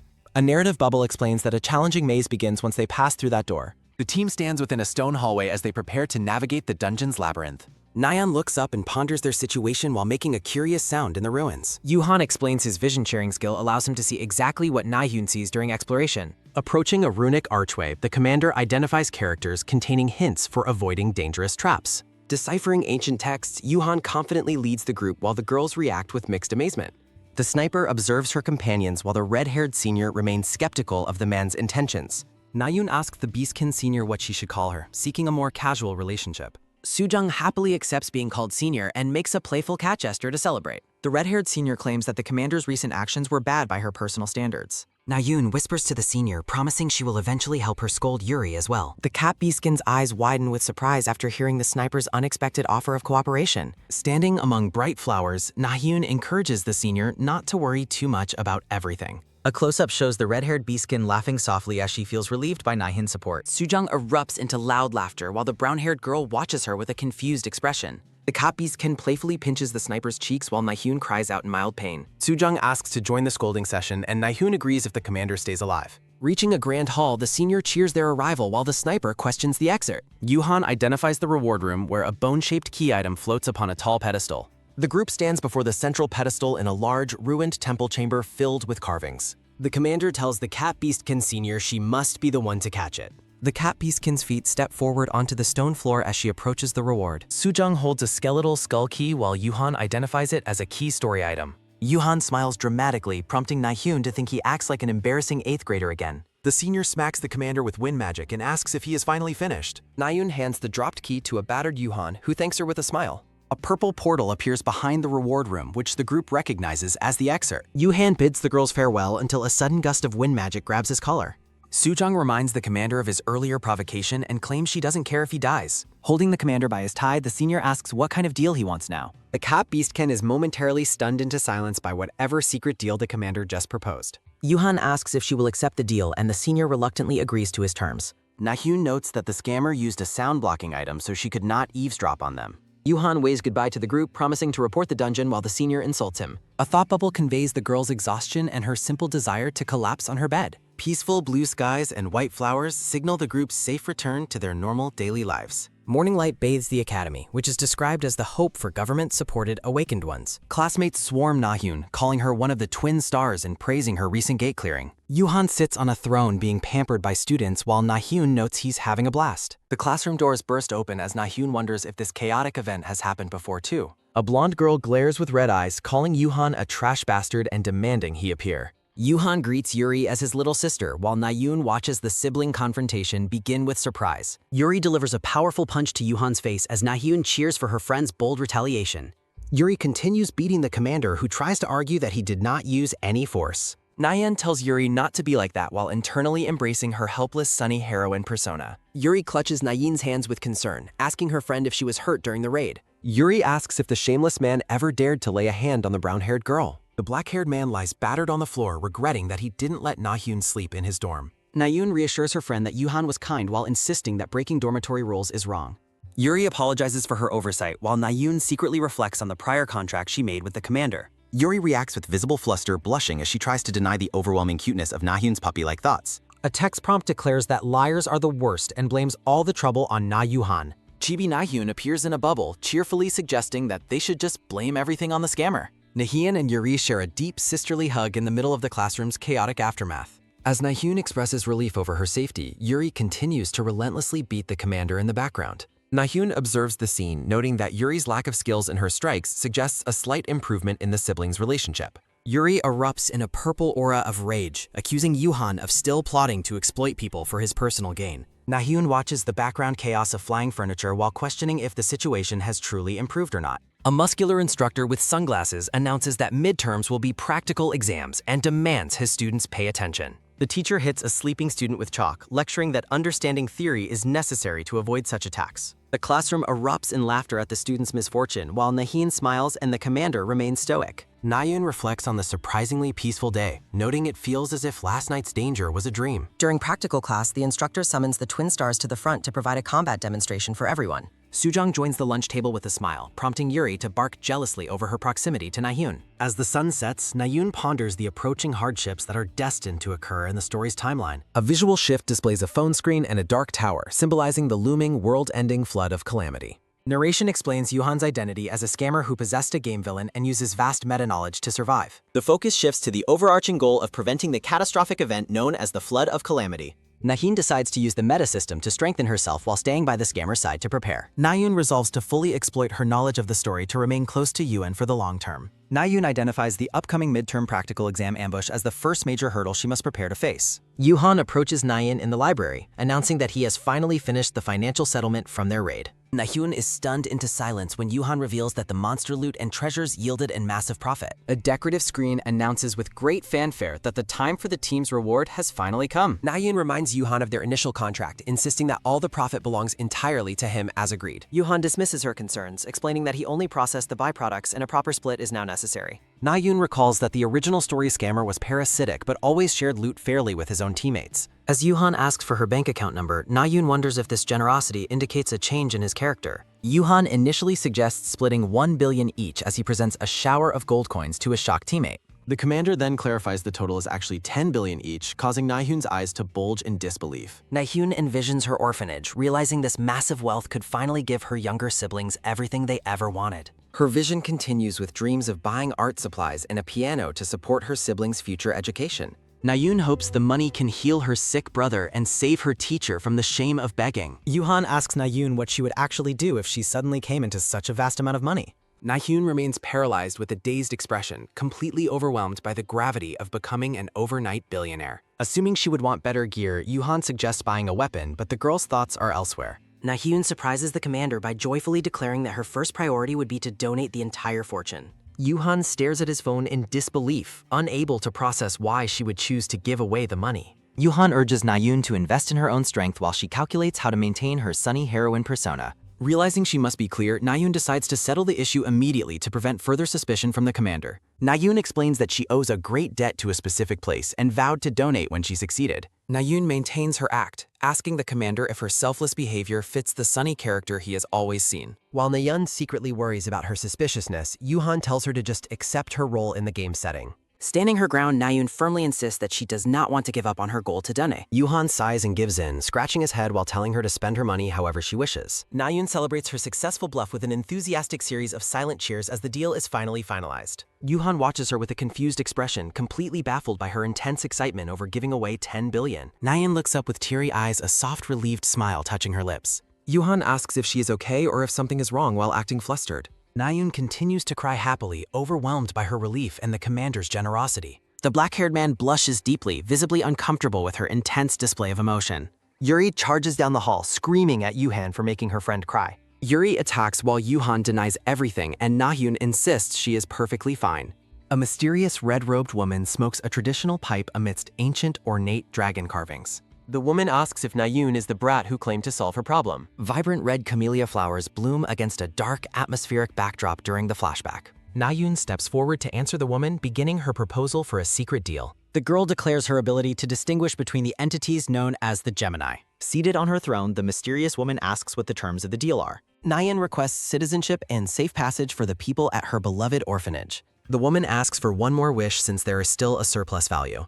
Na-hyun asks that her orphanage never be entangled with any dangerous criminal organizations. The woman agrees but warns that Na-hyun herself will be the sole exception. A powerful purple aura surrounds Na-hyun as she absorbs the weight of the contract. Waking up in her pajamas, Na-hyun reflects on the recurring, unsettling dream of her past. Frustrated by the interruption, the girl forcefully punches her alarm clock to silence it. Na-hyun recalls her deal with the black scales was an unavoidable necessity from the novel. Sitting in bed, Na-hyun reassures herself that everything is progressing exactly as she planned. Na-hyun notes that Yuhan's reaction from the previous day still leaves her feeling slightly uneasy. Opening her metasystem, Na-hyun explores the store for potential upgrades to her stats. She discovers a story twist feature, but wonders why the point cost is unknown. A system prompt explains that costs vary based on the plausibility of the desired changes. Na-hyun is shocked to realize she has the power to rewrite the entire story's plot. Overjoyed by the discovery, she spins around her room, marveling at her new power. For a test, she tries changing her background to an elite family of powerful Awakeners. The system rejects her attempt due to insufficient points, leaving her frustrated and disappointed. She considers using points to cure a sibling's illness, but finds the cost too high. Seeing the massive cost to stop the midterm raid, Na-hyun realizes she is underpowered. The girl notices her current meta point balance has reached a meager 120. Na-hyun stares in disbelief as a notification confirms her total points have actually decreased. She panics upon seeing the counter ticking down, wondering if meta points decay naturally. Collapsing onto her bed, Na-hyun despairs over losing the points she needs for the future. The girl wonders if the system is malfunctioning or if something went wrong with readers. Checking comments, she finds readers frustrated by her sudden donation and emotional overkill. One reader criticizes the lack of foreshadowing for her donation, calling her behavior frustrating. Na-hyun realizes negative reviews are flooding in because her choices feel inconsistent to readers. Back in class, the muscular instructor lectures on the history of the world's towers. Exhausted by her worries, Na-hyun struggles to focus while everyone else is half asleep. Yuhan listens to the lecture with intense focus, looking like a gamer exploring fresh lore. The teacher explains the tower's visibility in the old capital while drawing on the chalkboard. Na-hyun smiles awkwardly as the class erupts into laughter at the instructor's blunt remarks. Narration describes how mysterious towers suddenly appeared in the capital cities of every nation. Despite their mystery, the towers in every country were eventually discovered to be identical. The towers yielded massive treasures, leading to the formation of the International Savior Raid Team. The legendary hero Park Seon leads her diverse elite squad toward the tower's entrance. The raid team makes rapid progress, easily defeating the monsters lurking on the tower's floors. Upon reaching the 333rd floor, humanity finally encountered other sentient races. Humans chose to ally with other races to climb further into the mysterious high-stakes tower. Different races mingled with humanity until they reached the tower's ominous 666th floor. The tower is fueled by human desire and will never end as long as people want. Protests erupt as other races demand humans abandon greed to stop the constant monster invasions. The narrator explains that conflict between the two sides escalated as the world fell into chaos. Burning ruins fill the landscape after the intense and devastating conflict between humans and other races.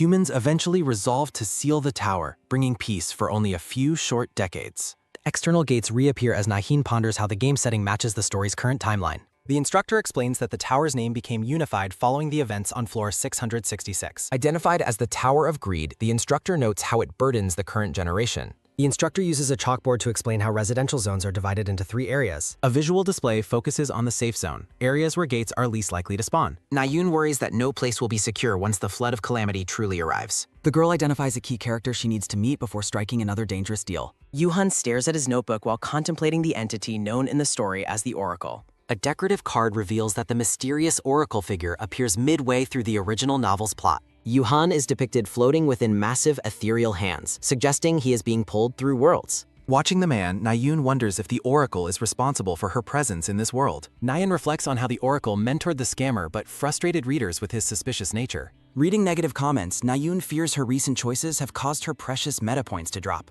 Realizing she was reckless, Naheen decides to stop mentioning her orphanage family to avoid negative impressions. While writing, Nayun acknowledges her decision is logical but still struggles with her internal emotional conflict. The girl clenches her pen as a sudden surge of physical pain manifests through her house. Naheen dismisses her pain and resolves to stop dwelling on her feelings to focus on training. Activating her system, the girl determines to keep up her reputation and regain her lost points. Naheen stares at the commander, vowing to sacrifice her own feelings for her beloved orphanage family. The brown-haired girl adopts a radiant, flower-filled smile to perfectly perform her role as a heroine. Sitting beside Yuhan, Naheen acts exactly as readers expect while the commander looks on with confusion. Yuri unleashes her fire powers against simulation monsters while the team's progress is tracked on screen. The blonde girl continues her fierce assault as a giant winged monster lets out a pained scream. Yuri delivers a decisive strike to the monster's head, causing the simulation enemy to shatter and dissipate. A glowing system prompt officially confirms that the final phase of the training simulation is complete. Nahun remains in a tactical kneeling position with her pistol as Siwoo stands guard behind her. Yuri hugs her friend, praising Nahun's flawless timing while Nahun modestly suggests she was slightly late. Nayun smiles while being embraced, privately thinking that Yuri always gives her a bit too much praise. The group notes the senior didn't show up, assuming she is simply following her own path. Siwoo suggests the senior is sulking over the scammer, leaving Yuhan looking completely baffled by the statement. Siwoo proposes a break to recover magic reserves, an idea that Yuri agrees is a good plan. When Yuri offers to join her, Nahun quickly insists that her friend should stay and rest. Once alone, Nayun collapses in exhaustion, struggling to catch her breath after the intense training session. Nahun wipes sweat from her brow, admitting that maintaining her cheerful heroine act is increasingly difficult. At the vending machine, Nayun selects a red cola for Yuhan and a drink for Yuri. A sudden voice calls out the girl's full name, catching her completely off guard in the hallway. Startled by the call, Nayun looks down as the canned drinks tumble out of the machine. The tall swordsman stands silently behind Nayun, surprising her with his sudden and imposing presence. Looking down with a serious expression, Siwoo asks Nayun if they can have a private conversation. On a bench, Nayun asks what he needs while Siwoo hesitates, nervously clutching a bottle of water. The brown-haired girl tilts her head curiously, waiting for the quiet man to deliver his message. Siwoo apologizes for choosing his words, prompting Nayun to cheerily reassure him that he is being thoughtful. Nayun flashes her brightest, most innocent smile to maintain her perfect heroine facade during their meeting. Siwoo stares ahead silently while Nayun wonders about his uncharacteristically serious and somber expression. Chibi Nahun enthusiastically declares that only good things have been happening to her lately. Nayeon mentions her recent financial success as Siwoo's face is shown partially in shadow.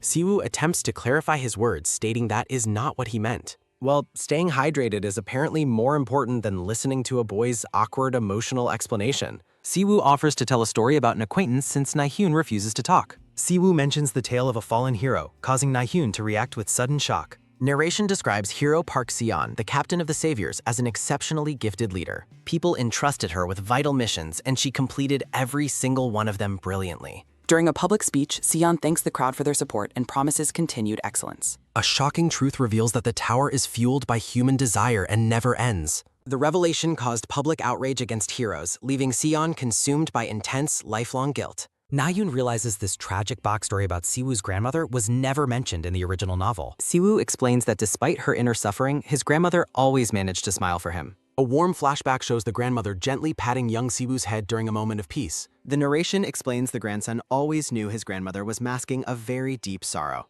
Returning to the present, Siwoo sits in heavy silence on the bench beside Nahun. Siwoo notes that he can recognize the faces of people forced to smile through pain. The boy looks down somberly, his expression reflecting the weight of his family's tragic history. The focus shifts to the intricate leather straps and details of the boy's academy uniform. Siwoo casts a sharp, observant glance toward the girl sitting right next to him. Na-hyun looks surprised as she senses the boy's intense gaze fixed directly upon her. Chibi Na-hyun watches in confusion as Siwoo suddenly turns away with a deeply flushed face. Na-hyun adjusts her hair and quietly acknowledges the boy's words with a small, knowing smile. A system notification confirms her meta points have recovered after a small previous point deduction. Na-hyun reflects on how one must remain cautious and keep trying despite uncontrollable circumstances. Siwoo turns back to look at Na-hyun, seemingly taken aback by her sudden change in attitude. Na-hyun offers a bright, genuine smile that reaches her eyes as she looks at him. Siwoo stares back at Na-hyun, his expression softening as he takes in her sincere expression. Na-hyun playfully slaps Siwoo's back, praising his sensitivity while the boy remains flustered and embarrassed. Siwoo tells Na-hyun she should feel free to ask her friends for help whenever needed. Siwoo walks away after his final piece of advice, leaving Na-hyun to agree with him. The scene shifts to the academy grounds where Yuhan lies face down and defeated. The red-haired senior laughs while sitting victoriously atop the incapacitated club president. Na-hyun and Siwoo arrive at the training area, looking bewildered by the strange scene. From a distance, the group gathers around the fallen president in the middle of the courtyard.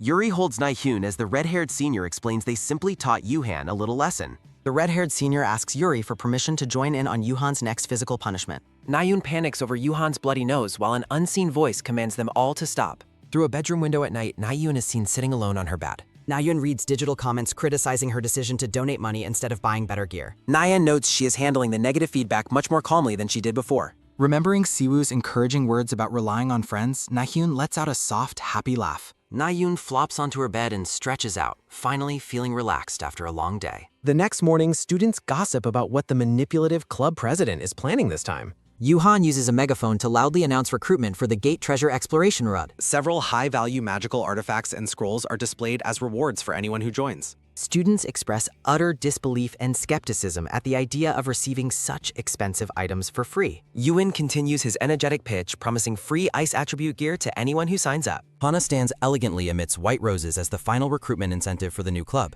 An urgent invitation appears over a peaceful sky, urging everyone to join immediately before time expires. Yuhan enthusiastically recruits members with a megaphone while Na-hyun claps cheerfully by his side. Yuhan announces the new club's name as Na-hyun notes the timeline matches the original novel. The club's official purpose is revealed to be uncovering valuable treasures within dangerous gates. A title card identifies the scammer scheme to gather heroines for a hidden piece dungeon raid. Yuhan welcomes Na-hyun into the club while she privately notes his difficult and complicated personality. Yuri rushes onto the scene, shouting Yuhan's name with an intensely angry and accusatory tone. Yuri delivers a powerful kick to Yuhan, demanding to know what he is doing to Na-hyun. Na-hyun quickly intervenes, showing the recruitment flyer and explaining her personal decision to join. Yuri holds Yuhan in a firm headlock while Na-hyun compares her to her ladylike novel counterpart. Yuri kicks the groveling Yuhan aside, deciding she must join just to monitor his suspicious behavior. Yuhan teases Yuri about her personal feelings, prompting her to attack him with cat-like intensity. The story's title is presented in elegant gold script against a white, geometric circular background.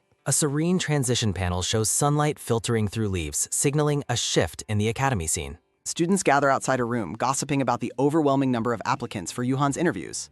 Seated like a king, Yuhan harshly rejects an applicant with a definitive thumbs-down gesture. Yuhan dismisses a beastkin applicant for having a terrible vibe, leading to a heated argument. Yuhan rejects a sweating student for past insults, despite the boy's desperate and panicky denials. Yuhan rejects a blushing girl after pointing out her obvious personal feelings for the heroine Yuri. Yuhan dismisses a shocked applicant, claiming to see pure greed reflected within the boy's wide eyes. Yuhan gleefully rejects yet another applicant while Na-hyun watches him with an unimpressed, flat expression. Na-hyun observes that Yuhan only accepts members who perfectly suit his specific tastes and goals. The recruitment room doors fly open with a sudden, powerful gust of wind, signaling a dramatic arrival. Soo-jung, the red-haired beastkin senior, strikes a cheerful pose amid a flurry of flower petals. Yuhan and Na-hyun are shocked to see Soo-jung, wondering why she isn't clubless as expected.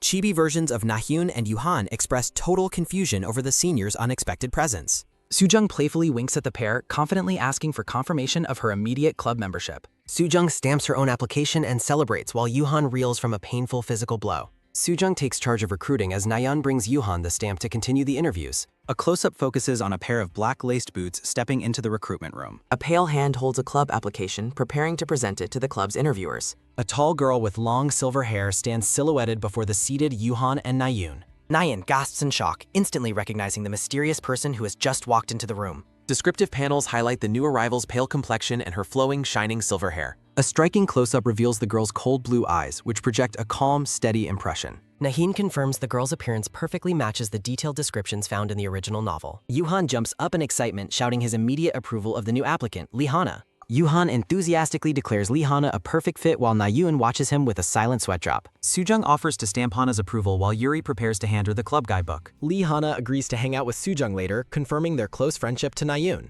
Nayun asks Yuhan why he accepted Hana instantly, curious about his reasoning despite knowing the plot. Yuhan laughs hysterically, explaining that Hana is an overpowered character frequently called broken by players. Yuhan excitedly lists Hana's utility for raids as Nahun notes his talk is way too complicated. Yuhan awkwardly backtracks, claiming he's simply meant Hana seemed dedicated and strong for the club. A small chibi version of Nahun's head curiously wonders if Hana is actually a good person. Sujung hugs Hana while Yuhan confirms she is a good person to the questioning Nahun.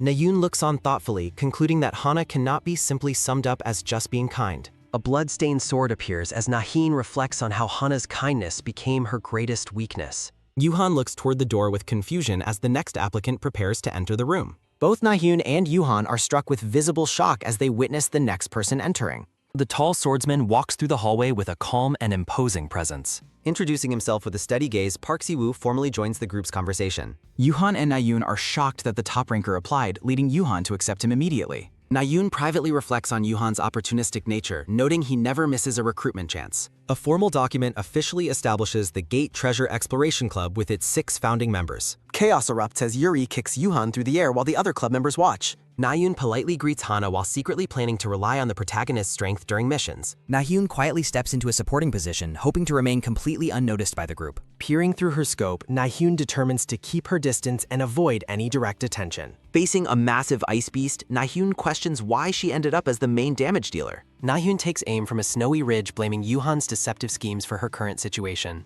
Standing before a flag, Yuhan announces that the club's first official mission is gate exploration. The group questions their clearance level, but Yuhan reveals he has prepared the necessary paperwork. Yuhan presents Nayun with an updated contract, which she accepts while wondering about the new clauses. The contract terms specify that all information is confidential and items belong to the president. Yuri reacts with intense fury after reading the unfair clauses within Yuhan's new club contract. Yuri shouts her distrust while Nayun hugs her, desperately trying to defend Yuhan's suspicious actions. Nayun insists Yuhan intends to share loot fairly, though Yuri remains visibly skeptical of the scammer. Hana and Sujung present their signed documents, thanking the club president for the raid opportunity. Yuri questions the specific type of gate they are targeting, while Yuhan describes it as special. Yuhan describes the ice cave as a resource-rich location that is unfortunately low on experience points. Nayun realizes the dungeon choice was a calculated move to showcase Hana's overwhelming combat prowess. Si-woo asks for the official raid plan and inquires if any special preparations are required. Yuhan smiles confidently while presenting a tactical digital map detailing their formation against a monster. The ornate title card appears in elegant gold script against a white geometric circular background. The team discovers a glowing purple portal hidden within the side of a steep, rocky mountain. Exhausted from the climb, Yuhan prepares to enter the portal as Nayun checks on his condition. A close-up shows a pair of black lace boots stepping firmly onto the frozen cave floor. Entering the massive ice cave, the group notes the freezing temperature and the towering crystalline interior. A giant, jagged ice monster emerges, prompting Yuhan to order the team to prepare for battle. Sujung leaps toward the dark, massive stone-like creature that is emanating a chilling blue energy. The club members take their tactical positions as Yuhan is identified as the group's commander. Yuhan checks if everyone remembers their specific roles while holding the club's flag with confidence. Yuri charges forward as the team's primary tank, unleashing her fire powers with an angry shout. Si-woo strikes the monster's leg with his blade, acting as a secondary tank for the group. Yuhan commands Sujung to create a wind shield while the red-haired beast can happily follow his orders. Sujung activates her wind magic as Yuhan tells Nayun to provide covering fire for the frontliners. The team delivers a coordinated assault, shattering the monster's armor to reveal a glowing purple core. Watching the core emerge, Yuhan smiles with satisfaction as the battle proceeds exactly as he planned. Yuhan calls for Hana to deliver the finishing blow as the silver-haired girl readies her weapon. Hana is revealed as the team's main dealer, standing amidst a storm of ice shards. Hana uses her created ice as stepping stones to dart forward with incredible speed and power. Hana's spear technique shatters the core as Naheen reflects on how well Yuhan's scam worked. Yuhan uses his high-level inventory to collect the valuable monster materials while Nayun watches him. Nayun praises Yuhan's intelligence while he dismisses his knowledge as basic for a club president. The group approaches a massive wall of ice as Yuhan prepares to deliver a final instruction. Yuhan warns the team that the Ice Golem's blizzard skill will cause the temperature to plummet. The massive ice golem suddenly awakens, its glowing blue eyes focusing on the startled club president. The colossal beast lets out a deafening roar that sends a freezing shockwave through the cavern. Signaling the start of the final confrontation, Yuhan commands the club to begin their assault. Yuhan reacts in sudden shock as the blizzard skill activates, creating a blinding and chaotic storm. Sujong descends using her wind magic to stabilize the group amidst the intense and freezing environment. Yuhan notes the unusual wind patterns while Na-hyun promises to catch him during the airborne chaos. The group collapses into the deep snow, overwhelmed by the sheer power of the blizzard's impact. Yuri struggles against the freezing winds, shouting that the current blizzard is far too strong. Yuhan reflects on the unexpected synergy between the blizzard skill and the cavern's natural air currents. Yuan worries about the team's lack of coordination as a massive horned ice beast roars. Amidst the chaotic storm, a narrator notes that only one person can see the battlefield clearly. Yuhan orders Sujong to reposition Na-hyun, whose clairvoyant passive skill allows her to target the beast. Na-hyun reacts with total confusion as she is suddenly swept up by Sujong's powerful wind magic. Yuhan commands the team to switch to supporting roles, officially designating Na-hyun as their main dealer. Na-hyun takes steady aim with her rifle, focused on targeting the massive ice golem's glowing core. Na-hyun hesitates to fire her weapon, waiting for a more certain opening amidst the shifting battle. Spotting the perfect moment, Na-hyun focuses her sight and prepares to deliver a decisive final shot. The defeated ice golem lies broken on the ground, comically covered in bandages and shedding shards. As the battle concludes, Yuhan calls out to check if anyone in the club sustained injuries. Sujong happily reports that everyone survived the encounter without receiving a single scratch from the monster. Na-hyun expresses deep silent frustration, labeling Yuhan a dangerous scammer for his reckless tactical battle plan. Na-hyun asks about a nearby glowing object, which Yuhan identifies as their official dungeon raid reward.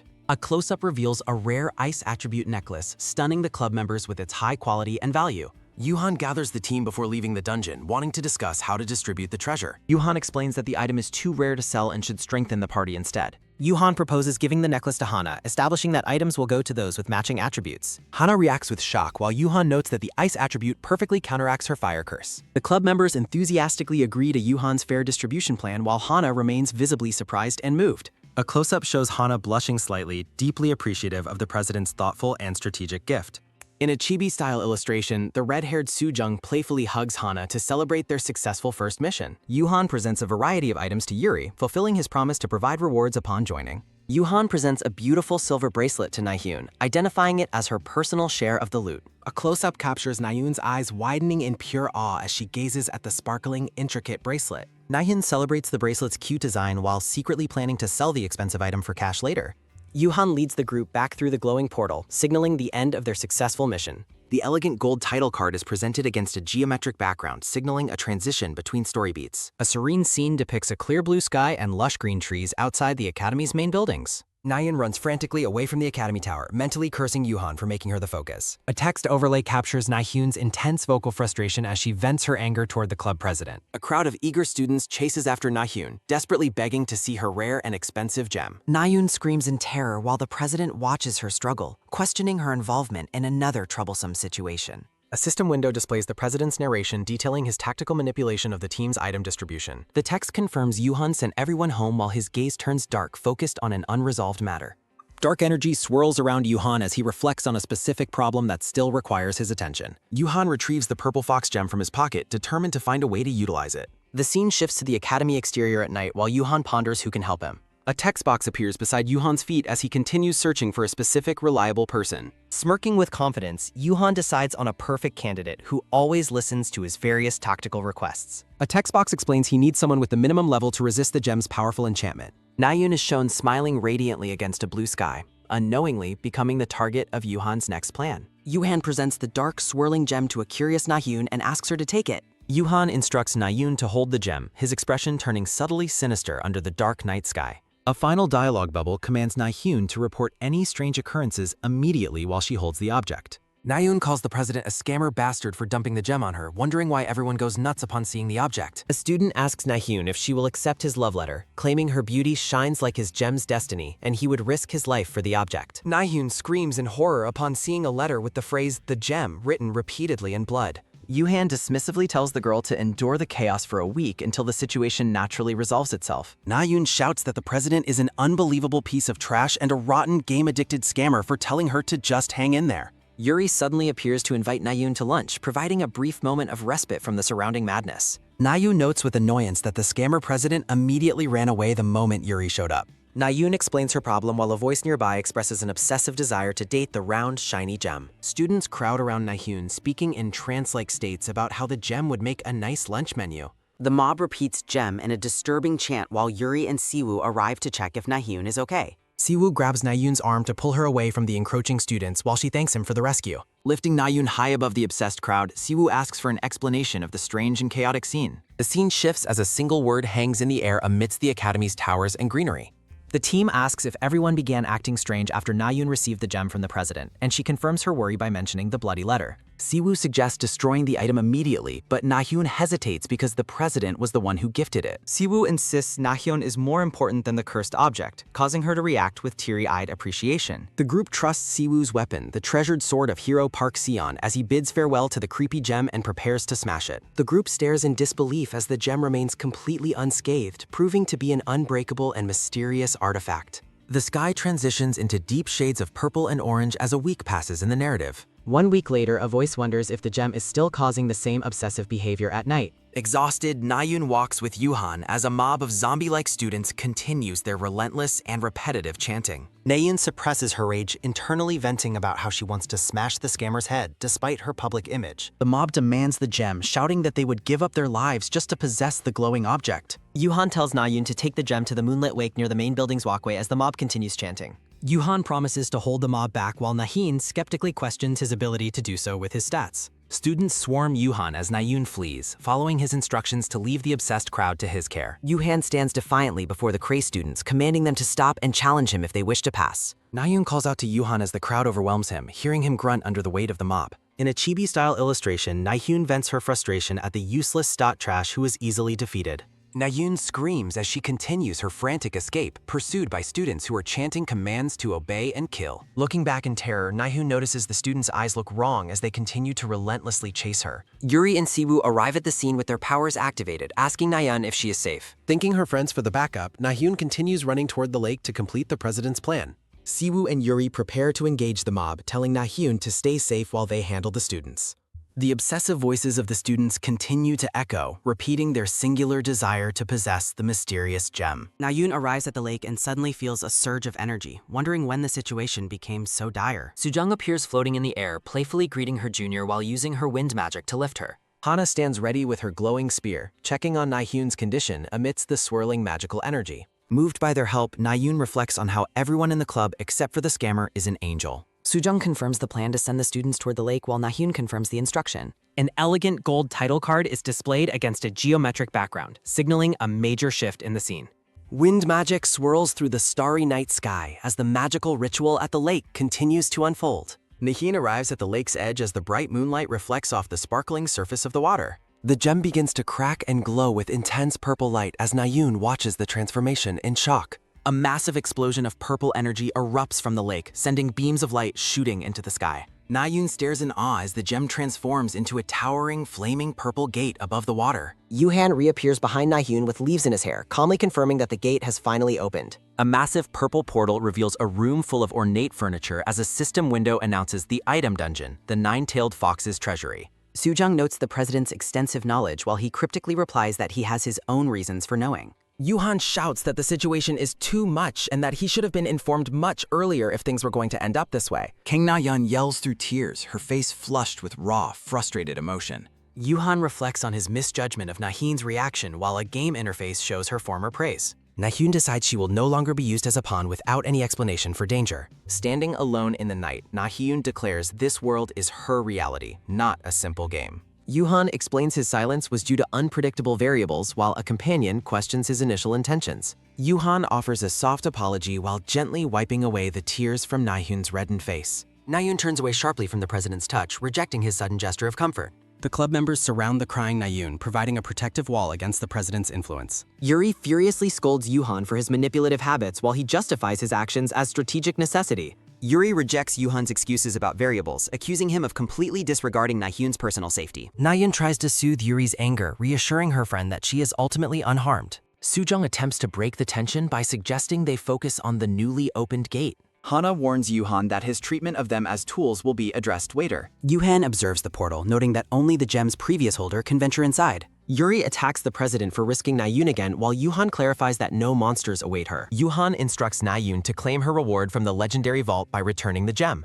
Na-yoon offers Yuhan first choice of the treasures, secretly planning her own meta-point strategy. Yuri blocks the president's greedy reach, insisting Na-yoon deserves the best rewards for her hard work. Yuhan settles for one specific item, leaving the remaining treasure choices entirely up to Na-yoon. Silver-haired Hana mentions a toll while Na-yoon expresses her gratitude to the senior member. Na-yoon promises a swift return before stepping into the swirling purple energy of the portal. Na-yoon enters the ornate treasury, marveling at the vast collection of precious artifacts and fox paintings. A deep, mysterious voice startles Na-yoon by acknowledging the return of its child's lost gem. The unseen entity confirms it is the legendary nine-tailed fox as Na-yoon stares in shock. The fox offers Na-yoon 3 treasures as a reward for returning the stolen gem. Na-yoon asks about the Goblin Fire Lantern, fulfilling the specific request made by the club president. The fox identifies the blue lantern as Na-yoon celebrates completing the first part of her quest. Na-yoon scans the shelves of the treasury, contemplating which artifact to choose for her second reward. A beautiful white tassel charm catches Na-yoon's eye as it glows softly in its display. The fox identifies the charm as a precious memento made from the celestial fox's tail fur. Na-yoon hesitates to take the sacred charm after learning of its power to repel all evil. The fox honors its promise, granting Na-yoon the charm as she vows to treasure it deeply. The voice prompts Na-yoon to select her final treasure while she examines the remaining items. A set of delicate white flower hairpins sparkles with a faint, magical radiance. Na-yoon investigates a mysterious key that grants the protection of the fox's ancient lineage. Dark energy surges as the fox reveals the key also unlocks a path to the underworld. A shadow of malevolent energy flickers, hinting at the darker nature of the chosen key. Na-yoon emerges from the portal carrying the glowing blue lantern under the starry night sky. Yuhan calls out to Na-yoon, waving her over with uncharacteristic excitement as she approaches.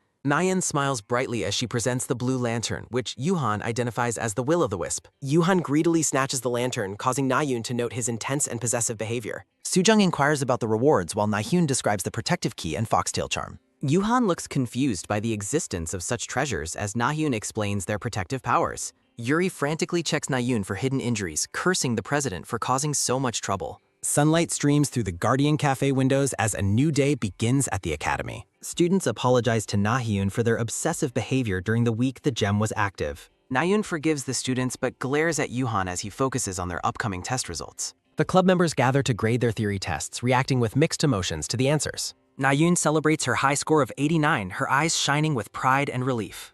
The team encourages Na-yoon, noting her improvement and potential to reach the academy's top ranks. Na-yoon credits her successful studying to the group as Yuri angrily threatens the academy over unfair rules. A waiter delivers a tray of drinks as Yuhan identifies the sweet caramel macchiato as his own. Yuri glares with intense red-eyed silence at the man sitting across the table from her. Yuri points accusingly at Yuhan as he casually sips his hot beverage and asks for clarification. Yuri questions Yuhan's sudden preference for sweets over espresso while he claims his tastes have recently changed. Yuri notes he now enjoys meat despite his previous dislikes, while Yuhan maintains his palate has evolved. Yuri critiques Yuhan's new flag weapon while Na-yoon tries to prevent a full-blown argument between them. Yuri calls Yuhan trash as another student observes their heated bickering with extreme concern. Yuhan dismisses the hostility as evidence of Yuri's sisterly interest while Na-yoon watches in complete shock. Na-yoon pulls the grumpy Yuri away with a smile to order some dessert and break the tension. Amidst the lingering awkwardness, Na-yoon expresses deep anxiety about her performance on the upcoming practical exam. Yuhan's expression turns sharp and focused as he asks about the mysterious key in Na-yoon's hand. Na-yoon displays the glowing artifact, explaining it provides the divine protection of the legendary nine-tailed fox.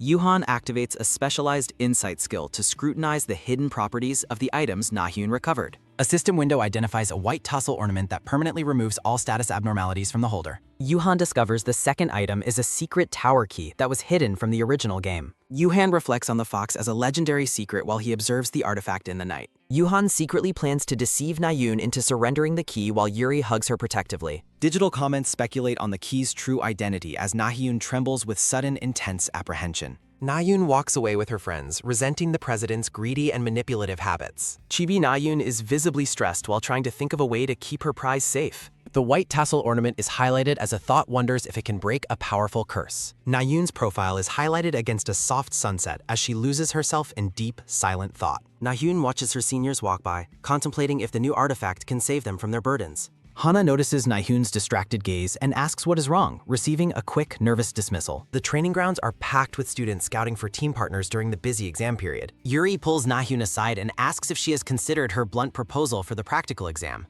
Yuhan reacts with visible pain to the repeated insults while Nahyun watches the duo's awkward exchange. Nahyun awkwardly explains that she has already committed to taking the exam with Yuhan. Yuri uses team statistics to justify excluding weak players while a pink-haired girl calls her name. A student with curly pink twin tails nervously asks if Yuri would like to join her team. Nahyun realizes she recognizes the pink-haired girl from a past event while Yuhan wanders nearby. Yuri bluntly rejects the student's request, stating she has not yet decided on a final team. The pink-haired student stands frozen in utter shock and disappointment following the sudden rejection. Chibi Nahyun observes the interaction and concludes that public confessions are generally a poor idea. A blonde-haired man asks Siwoo to join his team, but the boy remains non-committal about partner choices. The training hall is filled with energy as students proactively search for the best teammates. Yuri dismisses another recruiter by insisting that every member of her current group is an exceptional person. Nahyun notes that other students are intentionally avoiding her, the red-haired senior, and the manipulative president. Nahyun understands that people are wary of the mixed-blood senior and the president's reputation as a scammer.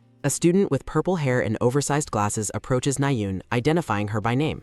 The purple-haired girl aggressively grabs Nahyun's hand in an eccentric and sudden show of force. With a crazed expression, the student begs Nahyun to participate in her latest scientific experiment. Nahyun is completely stunned by the bizarre request while Yuhan watches the scene from a distance. Nahyun is left bewildered and sweating by the strange girl's invitation to become a test subject. Yuri demands an explanation while warning the scientist against putting Nahyun in any form of danger. The purple-haired girl insists the experiment is harmless and only intended to visualize a person's magical power. Yuri protectively embraces Nahyun as they both struggle to handle the eccentric scientist's high energy. A character card introduces Park Eula, a mad scientist-type heroine, and her recruitment request. Narration explains that Park Eula's future technical inventions will significantly impact many major story arcs. Park Eula is ecstatic about Nahyun's magical power, while Nahyun wonders about her sudden interest. Eula confirms her specialized vision can see mana, while Nahyun notes she usually targets the president. Eula excitedly lunges toward Nahyun as Yuri struggles to hold the eccentric scientist back. Eula offers various rewards for participation, but Nahyun agrees to help for the advancement of science. Eula explains the simple procedure only requires some mana and a small blood sample. Yuri warns Nahyun against deciding so easily, while Eula insists the experiment is not dangerous. Yuhan supports the idea as Nahyun trusts his judgment despite her internal suspicions of his motives. Yuri expresses total disbelief at Nahyun's trust in Yuhan, while Chibi Eula celebrates the participation. Yuhan secretly negotiates with Eula, asking for her inventions as compensation for Nahyun's help. Eula happily agrees to give many inventions while Nahyun is shocked by the secret negotiation. Chibi Nahyun is outraged at Yuhan's manipulative behavior, comparing the club president to a slave trader. A decorative title card with golden Korean calligraphy appears as the narrative scene shifts. The sun shines over the Grand Academy buildings as a new day begins. In the cafeteria, Yuri asks Nahyun if she is headed to the lab after lunch. Hana questions Nahyun about her plans while Nahyun explains her agreement to help with an experiment. Nahyun walks through a bright hallway, reflecting on the extensive support provided by the academy. Nahyun arrives at the laboratory where Eula enthusiastically welcomes her for the scheduled experiment. Nahyun observes Eula's impressive and high-energy personality as the scientist glows with excitement. Eula leads Nahyun into the state-of-the-art laboratory to show her around the advanced facility. Nahyun spots a complex telescope-like device and asks if it is one of Eula's many inventions. Chibi Eula identifies the large device as her cosmic entity observer currently under development.